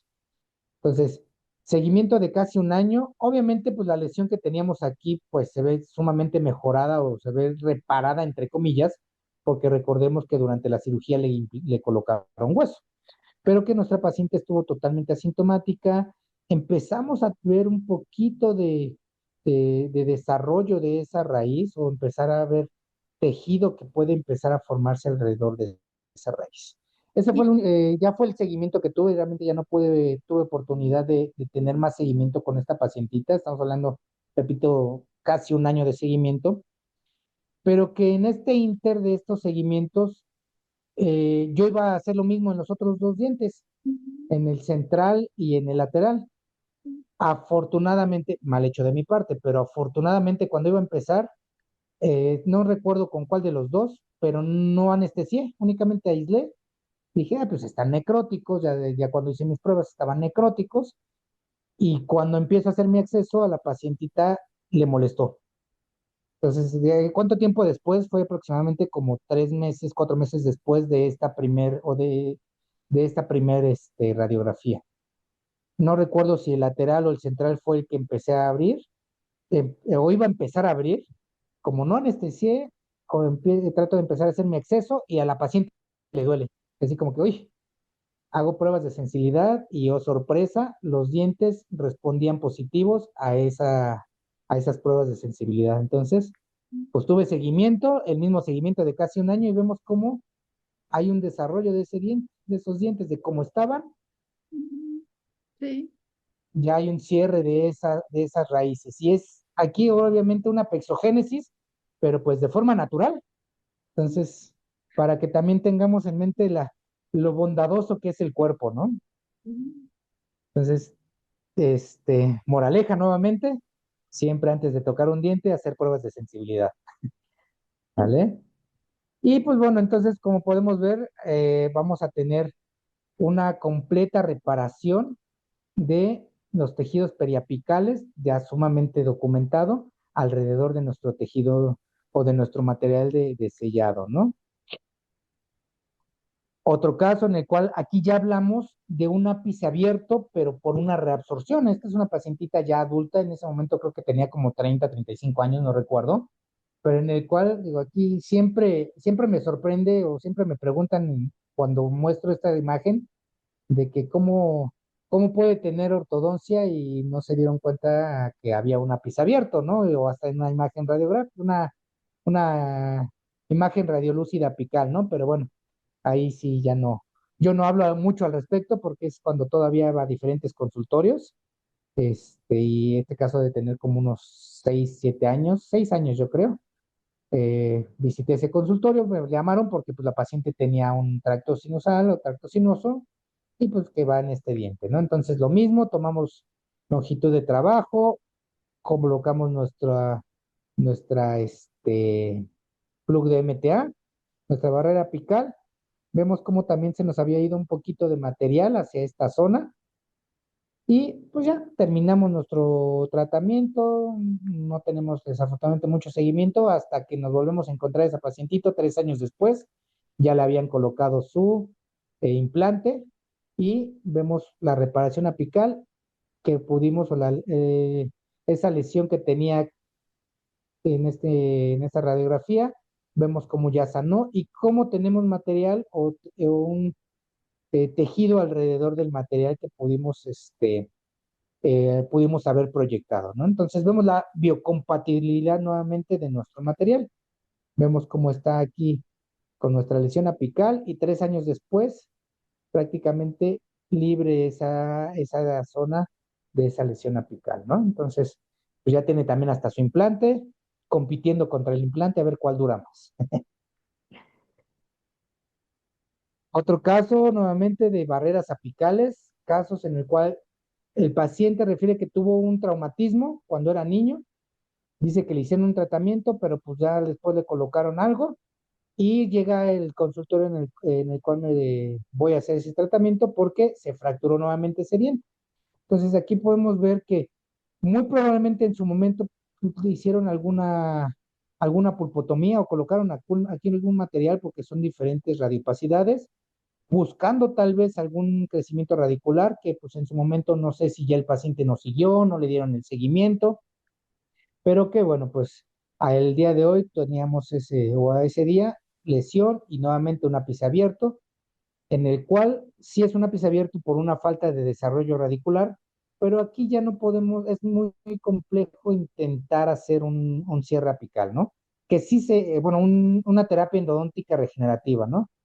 Que hablaremos un poquito, si nos da tiempo, de ello. Eh, Hacemos nuevamente nuestra longitud de trabajo, dejamos medicación intraconducto y colocamos nuestro tapón de MTA, los diferentes filtros que podemos tener con nuestras radiografías digitales y sellamos nuestro conducto. Aquí yo le decía a la referidora, ¿sabes qué?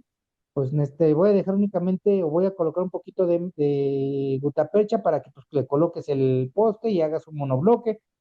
No, no, no, déjamelo completo hasta sellado con gutapercha. Yo aquí le voy a colocar fibras y voy a reconstruirlo. Y yo, pues sí, pero pues si puedes mejor desde acá adentro para que darle un poquito de mayor fortaleza a ese diente. No, no, déjalo con gutapercha. Bueno, pues digo, al final de cuentas también nosotros damos opiniones, pero bueno, al final de cuentas quien restaura es quien va a llevar de la responsabilidad de ese diente, ¿no? No tuve seguimiento con este pacientito, pero pues esperemos que se encuentre bien, ¿no?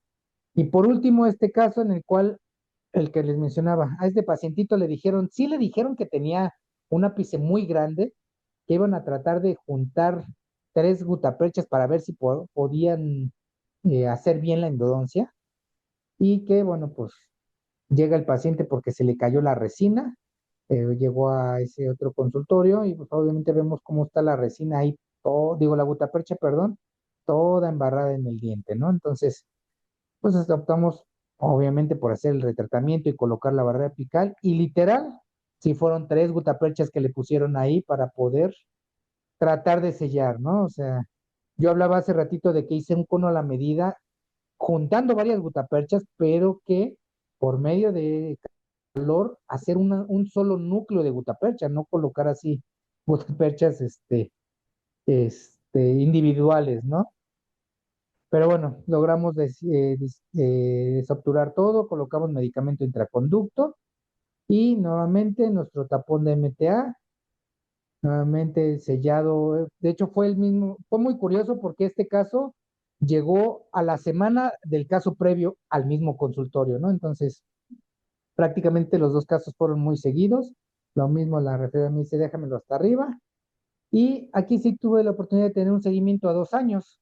Únicamente selló con resina, pero que vemos cómo ya empieza a haber un crecimiento de ese tejido alrededor de nuestro material.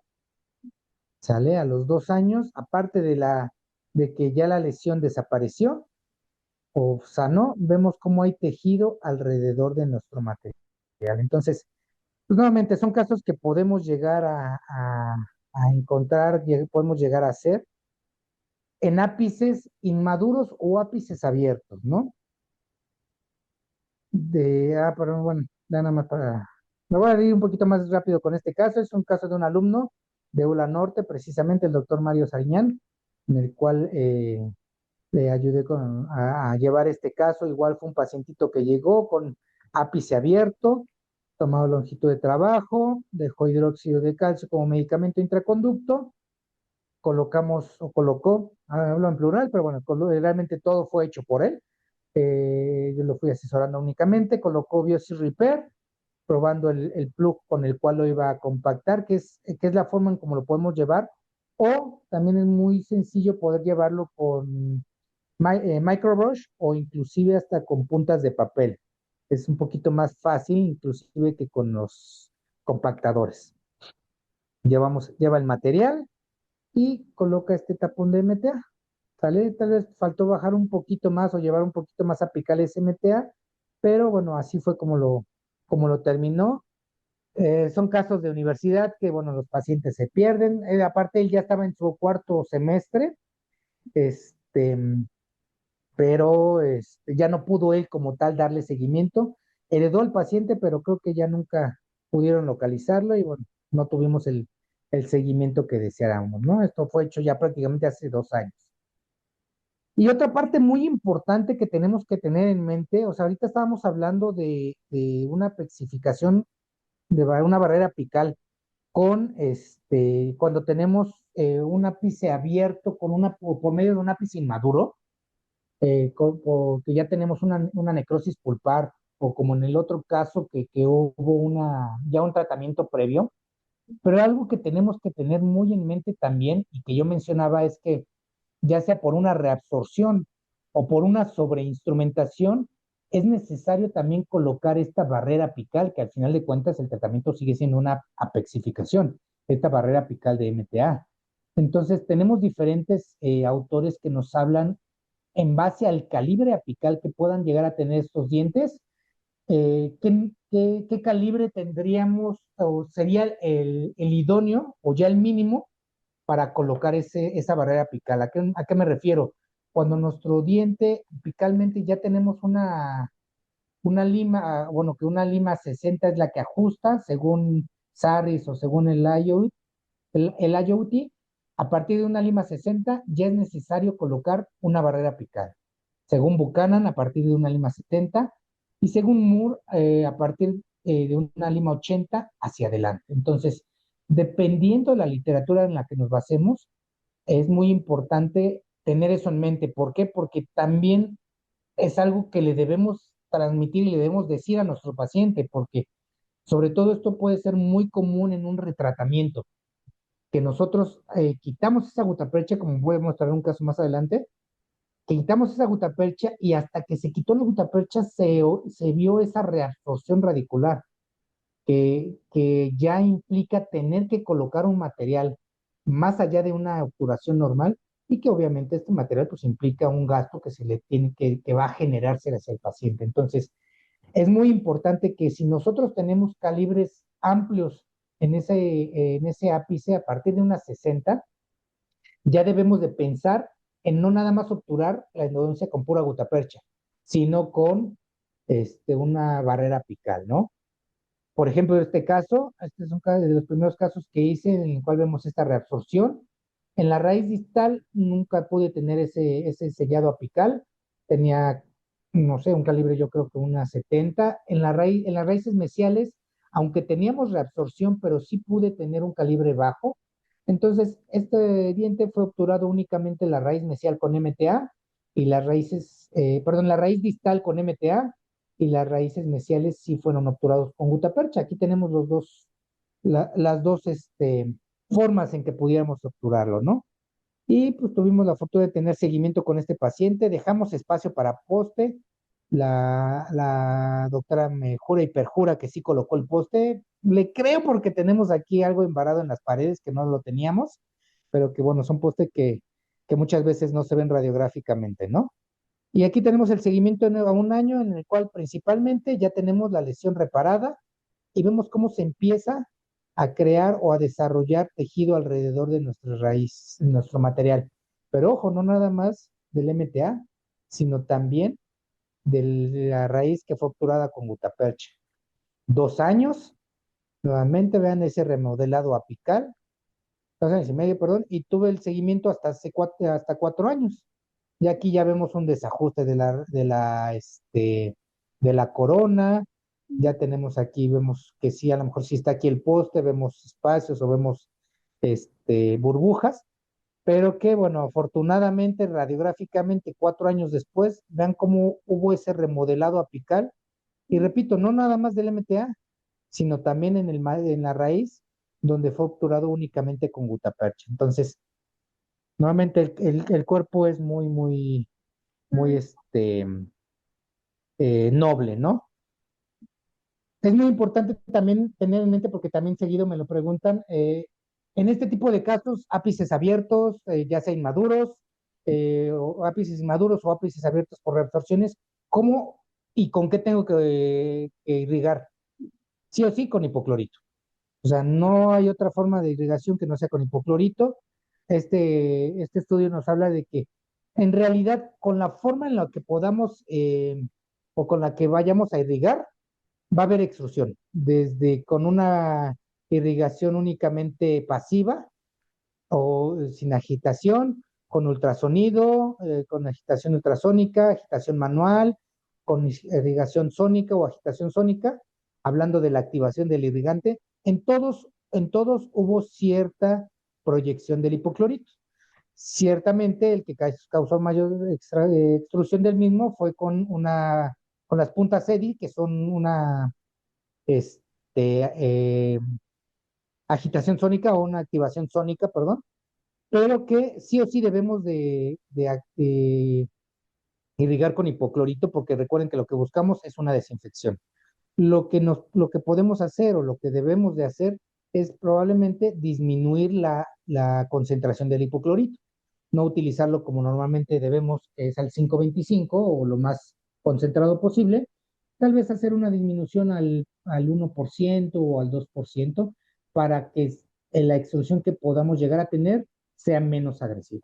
Pero sí o sí debemos tanto irrigar con hipoclorito como agitar ese o activar ese hipoclorito, ¿no? Y lo que mencionaba, este tipo de casos, pues es en algunas cosas, en algunas veces es fácil ver esos ápices abiertos por reabsorciones. Aquí ya es una paciente ya grande, paciente de 43, 44 años. Hubo un desarrollo apical, pero hubo una reabsorción radicular, ¿no? Este caso, para ver precisamente el calibre apical, pues ya nos ayudamos de la tomografía. Se le pidió la tomografía para ver precisamente el calibre apical y que afortunadamente pedí la tomografía. ¿Por qué? Porque si a lo mejor yo hubiese ido de un solo momento a colocar el tapón de MTA, eh, vemos como la raíz palatina prácticamente está dentro del seno maxilar. Entonces, muy probablemente el material lo hubiera proyectado hacia el seno. Este es el único caso donde coloqué mi barrera ay, se me fue el nombre, de colágeno, mi membrana de colágeno, para tener un tope contra el cual poder capturar mi MTA. Y aquí vemos cómo está el MTA dentro de mi raíz, ¿no? Este caso tiene poco, tiene 4 meses que lo hice, entonces pues esperemos ya eh, a los 6 meses, ya en un par de meses, le pediremos el seguimiento tomográfico para ir viendo cómo va sanando, o esperemos que vaya sanando esa lesión, ¿no? Casualmente o idóneamente, esta pacientita nunca tuvo ninguna sintomatología. Y aunque vemos cómo está totalmente invadido nuestro seno maxilar, pero nunca tuvo ninguna sintomatología. O sea, en realidad fue un hallazgo porque tenía una restauración desajustada, o ya se le había fracturado, no recuerdo, pero que pues ya por eso fue que tomamos obviamente nuestra radiografía, hicimos nuestras pruebas, ya estaba necrótico, y que bueno, ahorita está justo apenas a la pacientita, porque es un poquito inconstante la paciente, viene a sus citas, pero son citas muy prolongadas, pero hace 2 semanas le acaban de cementar su incrustación. Entonces, en un par de meses espero que se pueda hacer la tomografía. Y por último, lo que platicaba también precisamente en los retratamientos, ¿no? Esta paciente me la refieren justamente a una alumna que tomó el diplomado de día allá en Chiapas. Es una amiga de ella que esta paciente radica aquí, me hizo favor de remitirla porque le habían hecho la endodoncia hace un año, tenía una corona y traía muchísimo dolor, ¿no? Entonces, pues la paciente, había mucha contaminación, podemos ver inclusive había material fuera en la raíz mesial, que en cuanto desobturé, aquí fue donde empezó a drenar, así como muchas veces nos gusta ver, y causándole obviamente pues alivio a la paciente, ¿no? Pero aquí lo que vemos es que cuando termino de desobturar, vemos justamente la raíz distal como ya no es un ápice que se vea normal, ¿no? Un redondeado normal. Entonces, mandamos nuevamente tomografía para corroborar que haya si es que hay alguna reabsorción, tener y medir precisamente ese diámetro apical para ver si nos es viable con gutapercha, porque si bien sí ajustaba una lima 50, pero recordemos que las reabsorciones pues no son homogéneas, ¿no? Entonces ya con la tomografía medimos a ver en realidad cuál era el calibre que teníamos, y era un calibre, digo, no existe, pero equivalente a una lima 65. Entonces pues se opta también por hacer un tapón, una barrera apical, ¿no? Y vemos cómo tenemos aquí esta apertura apical, en el cual este calibre mayor, no miento, bueno, el calibre menor era equivalente a una 65, 70, y aquí en la porción más externa ya era equivalente a una lima 110, si no mal me equivoco.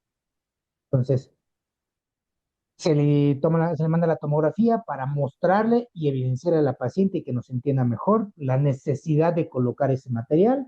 Y bueno, ya en esa siguiente cita pudimos colocar nuestra barrera apical, nuevamente con Biosy Repair, y terminar nuestros tratamientos. Fluye un poquito de cemento, porque recordando que ya teníamos material que se había proyectado, pero bueno, aquí es un material ya únicamente cemento. ¿Por qué? Porque vemos las diferentes radiopacidades. La mayoría de las veces yo obturo con onda continua, entonces lo que llega a fluir es cemento, ¿no? Y aparte, pues nuestra pacientita está totalmente asintomática, y justamente el sábado ya la verán para cementarle su corona. Entonces, es muy importante también tener esa parte de que si tenemos un ápice abierto o un calibre apical muy grande, no debemos únicamente obturar con gutapercha, porque podemos proyectar la misma, ¿no? Entonces, es otra de las razones por las cuales podemos colocar esas barreras apicales, ¿no? Y bueno, hay literatura nos habla de cómo es que el cierre apical puede producirse. Suárez y Goldberg señalan que el material o el tejido que podemos tener alrededor de nuestro MTA puede ser tejido similar al hueso, tejido similar al cemento, tejido formado dentro del conducto, el cual se habla del ligamento periodontal, se invagina dentro del conducto, o inclusive hasta un ápice radicular con un crecimiento irregular, ¿no? Con depósitos irregulares de tejido mineralizado sobre ese material que se colocó, el cual simula un crecimiento radicular amorfo.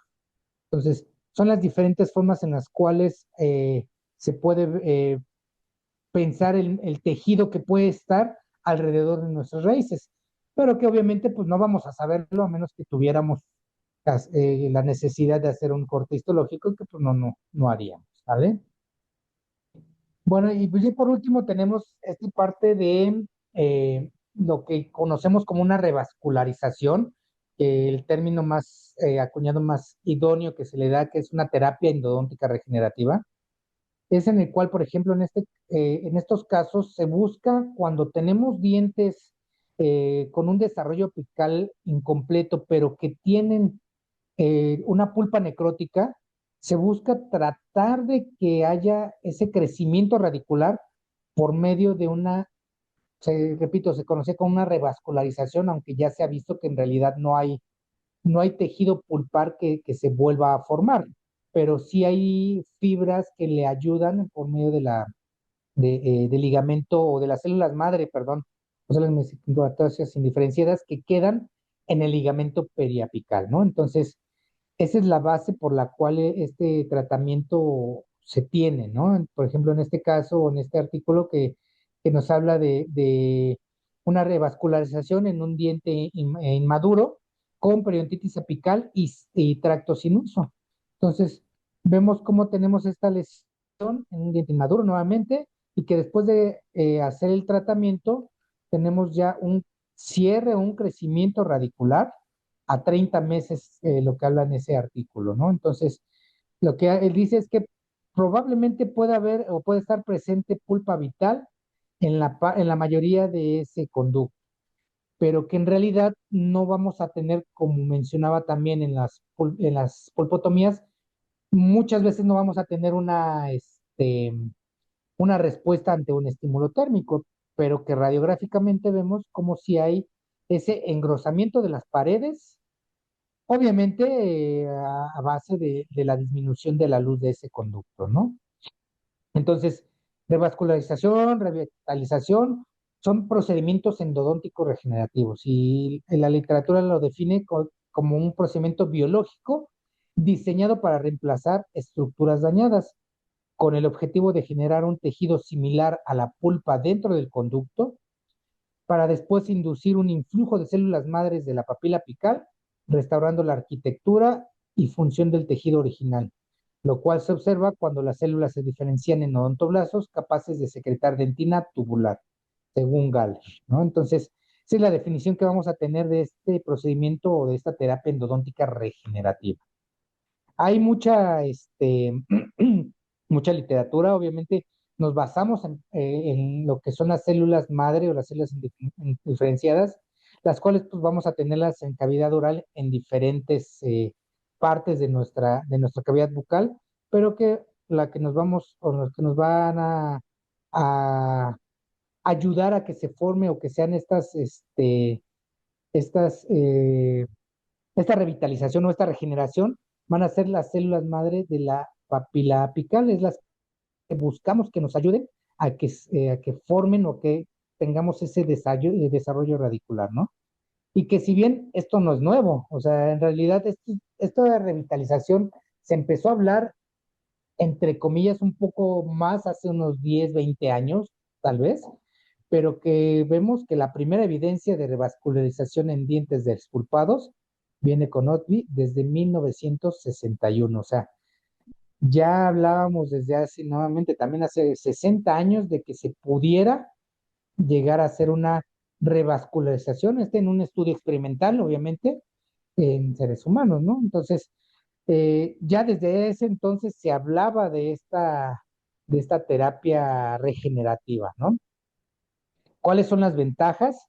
La primera es que va a haber una resolución de la lesión apical, podemos llegar a tener un aumento de la longitud de la raíz y sobre todo un incremento en el grosor de las paredes radiculares, con lo cual nos va a ayudar a disminuir la probabilidad de alguna fractura del mismo. Y lo que buscamos es un cierre apical, ¿sale?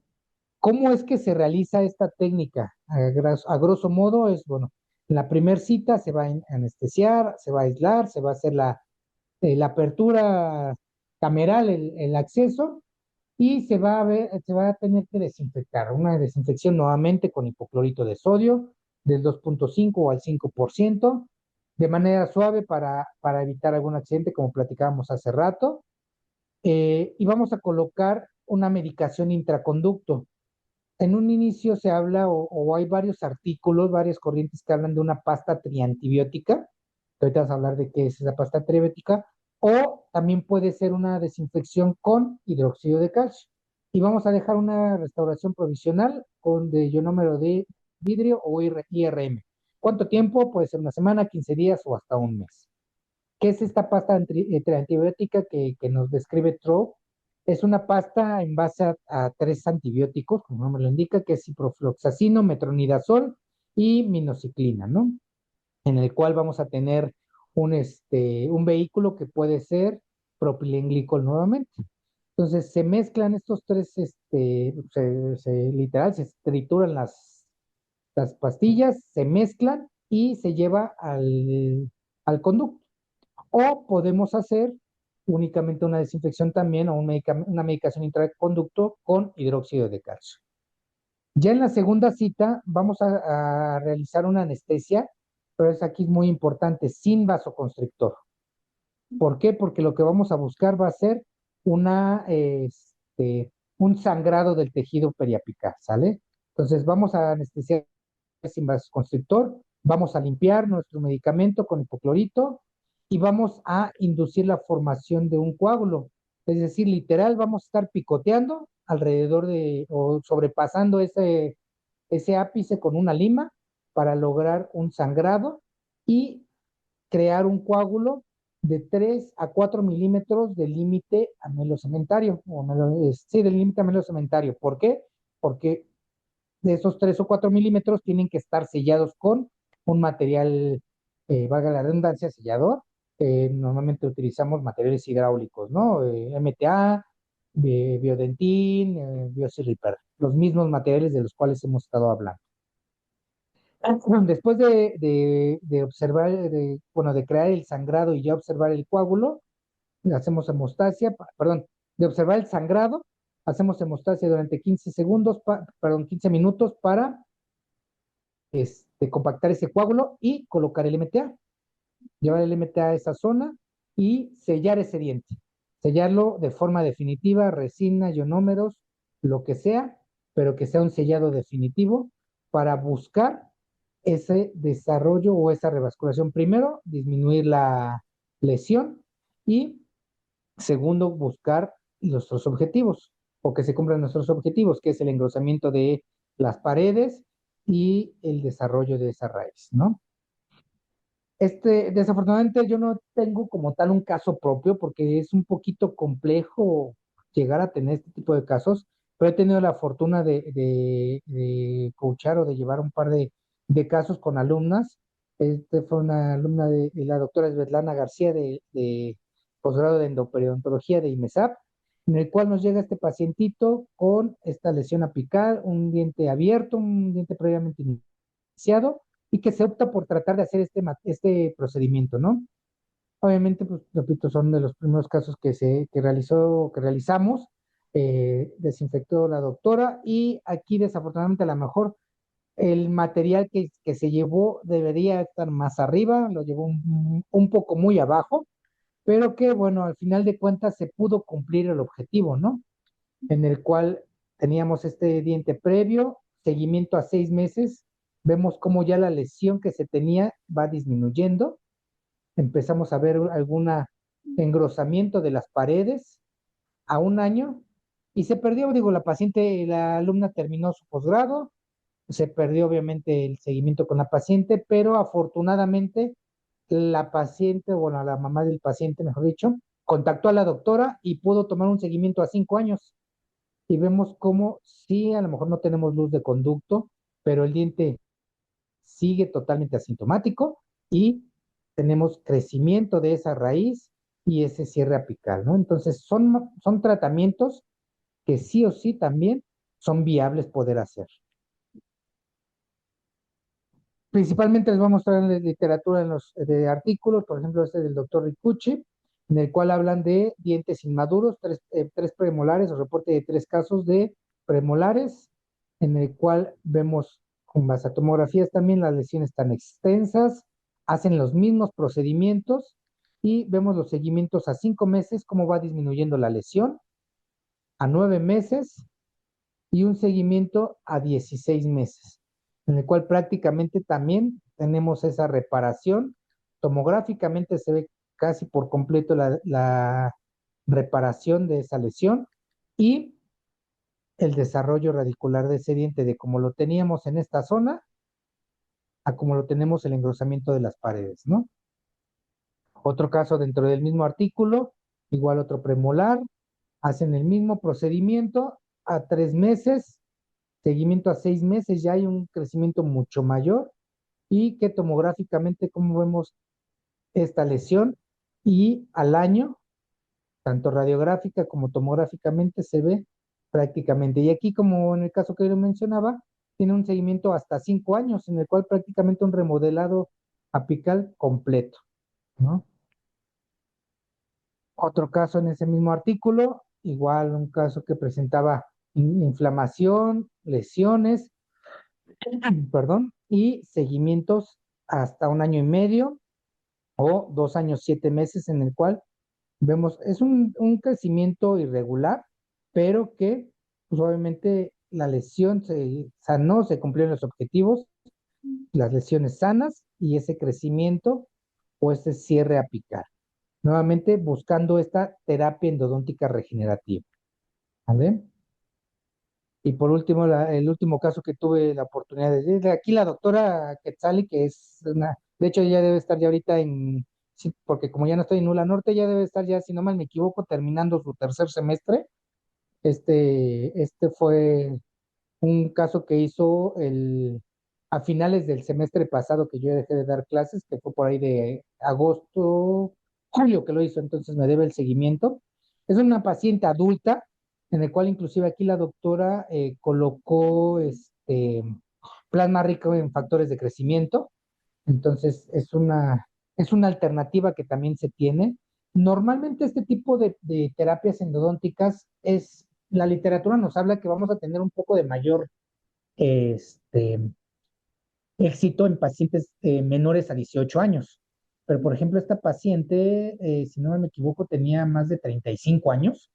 Y bueno, en base a la revisión de literatura que hizo la doctora Quetzali, eh, ha encontrado que sí hay, sobre todo, si no me equivoco, es en la India, varios casos reportados en pacientes adultos en los cuales sí se ha logrado también una regeneración pulpar y o un cierre apical de forma regenerativa sin tener que poner una barrera apical. Entonces, fue por eso que, como a ella también le agrada mucho este tema, fue por eso que le llegó este caso y optó por hacerlo, ¿no? Entonces, únicamente el seguimiento que pude llegar a tener que me compartiera fue a los 15 días, en el cual, bueno, a lo mejor no tenemos, entre comillas, tanta diferencia. Sí en la disminución de la lesión, vemos cómo empieza a haber ya una disminución de la lesión al mes, entre 15 días y al mes empieza a haber una probable disminución de la lesión. No puedo hablar que sí lo sea porque mucho puede influir también la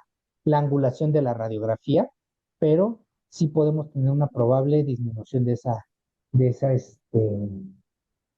esa lesión apical, ¿no? Y bueno, esperemos me pueda compartir los seguimientos. Ahorita prácticamente ya sería 6 meses, poquito más de 6 meses de esta paciente. Entonces, la evidencia la tenemos, ¿no? La evidencia de que estos tratamientos en dientes permanentes inmaduros con pulpa necrótica, hablamos de que sí hay tratamientos con pulpas necróticas en el cual puede ser considerada una primera opción, pero que vamos a tener una mejor, como mencionaba, un mejor pronóstico, sobre todo en pacientes jóvenes, pacientes tal vez menos de 18 años, ¿no? ¿Por qué? Porque también, nuevamente, como en el primer caso, cuando buscábamos esa apexificación con hidróxido de calcio, pues necesitamos mucho la cooperación del paciente en su seguimiento, ¿no? Entonces, de que se puede realizar y, por ejemplo, vemos resultados con un amplio éxito y un amplio rango de supervivencia de estos dientes con inmaduros con pulpas necróticas y nuevamente hablando con MTA, con un plug de MTA o con un tratamiento endodóntico regenerativo. ¿Vale? Y lo que les mencionaba, la influencia de la edad en el diámetro apical, nos hablan que la mejor edad está en el rango entre 9 y 18 años, que son grupos o candidatos con un mejor pronóstico, podemos llegar a tener un resultado más favorable que grupos con mayor edad. Pero de que se puede realizar o se pudiera llegar a intentar, creo que también podemos también dar ese beneficio, ¿no?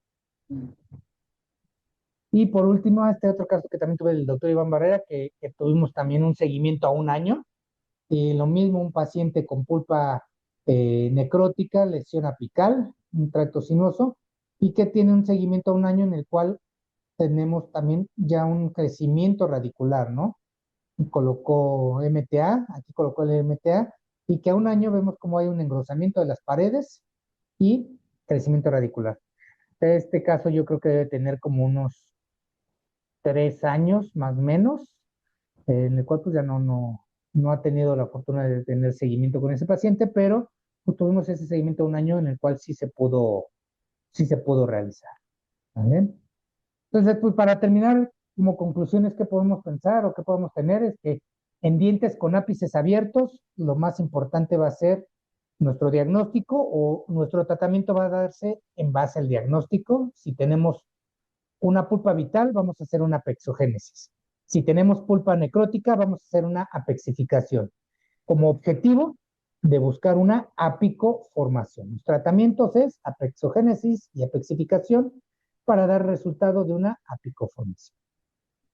En base nuevamente a nuestro diagnóstico, lo más importante, si tenemos pulpa vital o pulpa necrótica, y no nada más para estos casos, nuevamente hacer mucho énfasis de que debemos tener siempre un buen diagnóstico pulpar y sobre todo el conocimiento de la literatura y de la técnica. Como decía yo hace rato, ¿quién tiene que hacer estos casos de pacientes pediátricos? Odontopediatría, endodoncia o práctica general, pues en realidad puede ser cualquiera, siempre y cuando tengamos ese conocimiento de la literatura, tengamos el conocimiento de la técnica y podamos llevarlo lo mejor posible, sobre todo en pos de nuestros pacientes, ¿no? Que al final de cuentas son los que tienen que estar, eh, tienen que tener ese plus, ¿no? Que le vamos a ofrecer y que deben de ser los que van a tener las mayores ventajas, ¿no? Pero no haberlos aburrido. Es un tema un poquito largo, es muy padre, a mí me gusta mucho este tema, pero sí también es mucha información, muchas veces las que tenemos que dar. No sé si hay alguna duda, alguna pregunta, No, buenísimo el tema. pues igual como comento, pues, dejo ahí mis redes. Digo, tengo también Face, pero sí lo ocupo, pero realmente lo mismo que publico en Insta se va a Face, entonces pueden seguirme por cualquiera de los dos. Mi Insta de Doctor Carlos Chávez o en Facebook me pueden encontrar como Carlos Chávez también. Pues prácticamente lo que llego a subir, que a veces no es tanto, luego me ausento por periodos largos, pero lo que subo lo tengo ahí en ambas redes. Y cualquier duda, cualquier pregunta, con toda confianza pueden hacérmelo saber, ya sea por medio de tipa o que me pueden hacerlo llegar a redes sociales o en las preguntas ahí en el canal de YouTube. Cualquier duda, algún artículo que les haya interesado, con todo gusto se los puedo compartir también y quedo yo siempre al pendiente y a la orden de lo que se les pueda llegar a ofrecer. Muchísimas gracias, doctor. Este tema está buenísimo. Nunca lo habían hablado en Odontoblog y sé que muchas personas les interesa y estamos aprendiendo aquí contigo. Y está buenísimo y agradezco mucho que hayas venido a Odontoblog. Si te quieren contactar, pues aquí en tu Instagram, también pueden dejar aquí tus dudas, preguntas, aquí en la caja de comentarios del video. También si están interesados en tus cursos o te quieren derivar algún paciente que estén en la zona de Ciudad de México, te pueden contactar también en Instagram, ¿verdad? Sí, sí, cualquier duda, cualquier pregunta, y como dices, si es algún curso que podemos llegar a hacer, ya sea grupal o, bueno, cursos que llego a dar en algún tema en específico o inclusive también cursos personalizados que llego a hacer para que vengan aquí a la clínica, puedan utilizar todos los aparatos que tenemos y podemos ir de 0 a 100 en este tipo de cursos personalizados. De hecho, en un par de semanas voy a tener por aquí a un doctor que va a venir para que practiquemos igual desde cero, ¿no? Hablar un poquito de estas bases científicas y sobre todo la práctica, que es lo que eh, nos va a llevar a flote al final de cuentas, pero sin olvidar nuevamente esas bases científicas, ¿no? Sí, Igual si gustan derivarme a algún pacientito, gustan que vea alguno de sus pacientes con toda confianza. Yo, repito, me dedico exclusivamente a la endodoncia. Sí, en la clínica estamos todos los especialistas, pero se sientan con la confianza de que si me refieren a algún paciente, mismo paciente que se realiza el tratamiento que se tenga que hacer endodónticamente hablando y paciente que regresa con ellos, ¿no? O sea, sin problema no soy de los que nos quedamos con los pacientes, ni mucho menos. no, te agradezco muchísimo. Muy interesante el tema que nos trajiste hoy en Odontoblog y te agradecemos mucho por venir aquí. Aquí es tu casa. Si quieres volver, aquí tienes las puertas abiertas, pero agradezco mucho que hayas venido y seguramente muchas personas de las que nos están viendo, así como yo, aprendimos algo nuevo hoy y te agradezco muchísimo tu tiempo y venir a compartir tu conocimiento. Muchísimas gracias, doctor Carlos Chávez. Gusto para ti, un gusto y cuando me inviten nuevamente aquí estaremos. Te agradezco la invitación. No, mil gracias. Sígalo en verdad en Instagram, hay cualquier cosa y también para que vean sus casitos, sus radiografías. Seguramente los casos que vieron ahorita y van a ver los seguimientos en su Instagram. Y pues te mando un abrazo, Ciudad de México. Mil gracias. Muchas gracias, abrazos Guadalajara. Que estés muy bien, Gracias. saludos. Sí, gracias a todos los que nos estuvieron viendo y nos vemos en un próximo video. Dejen su like y sigan al doctor. Bye.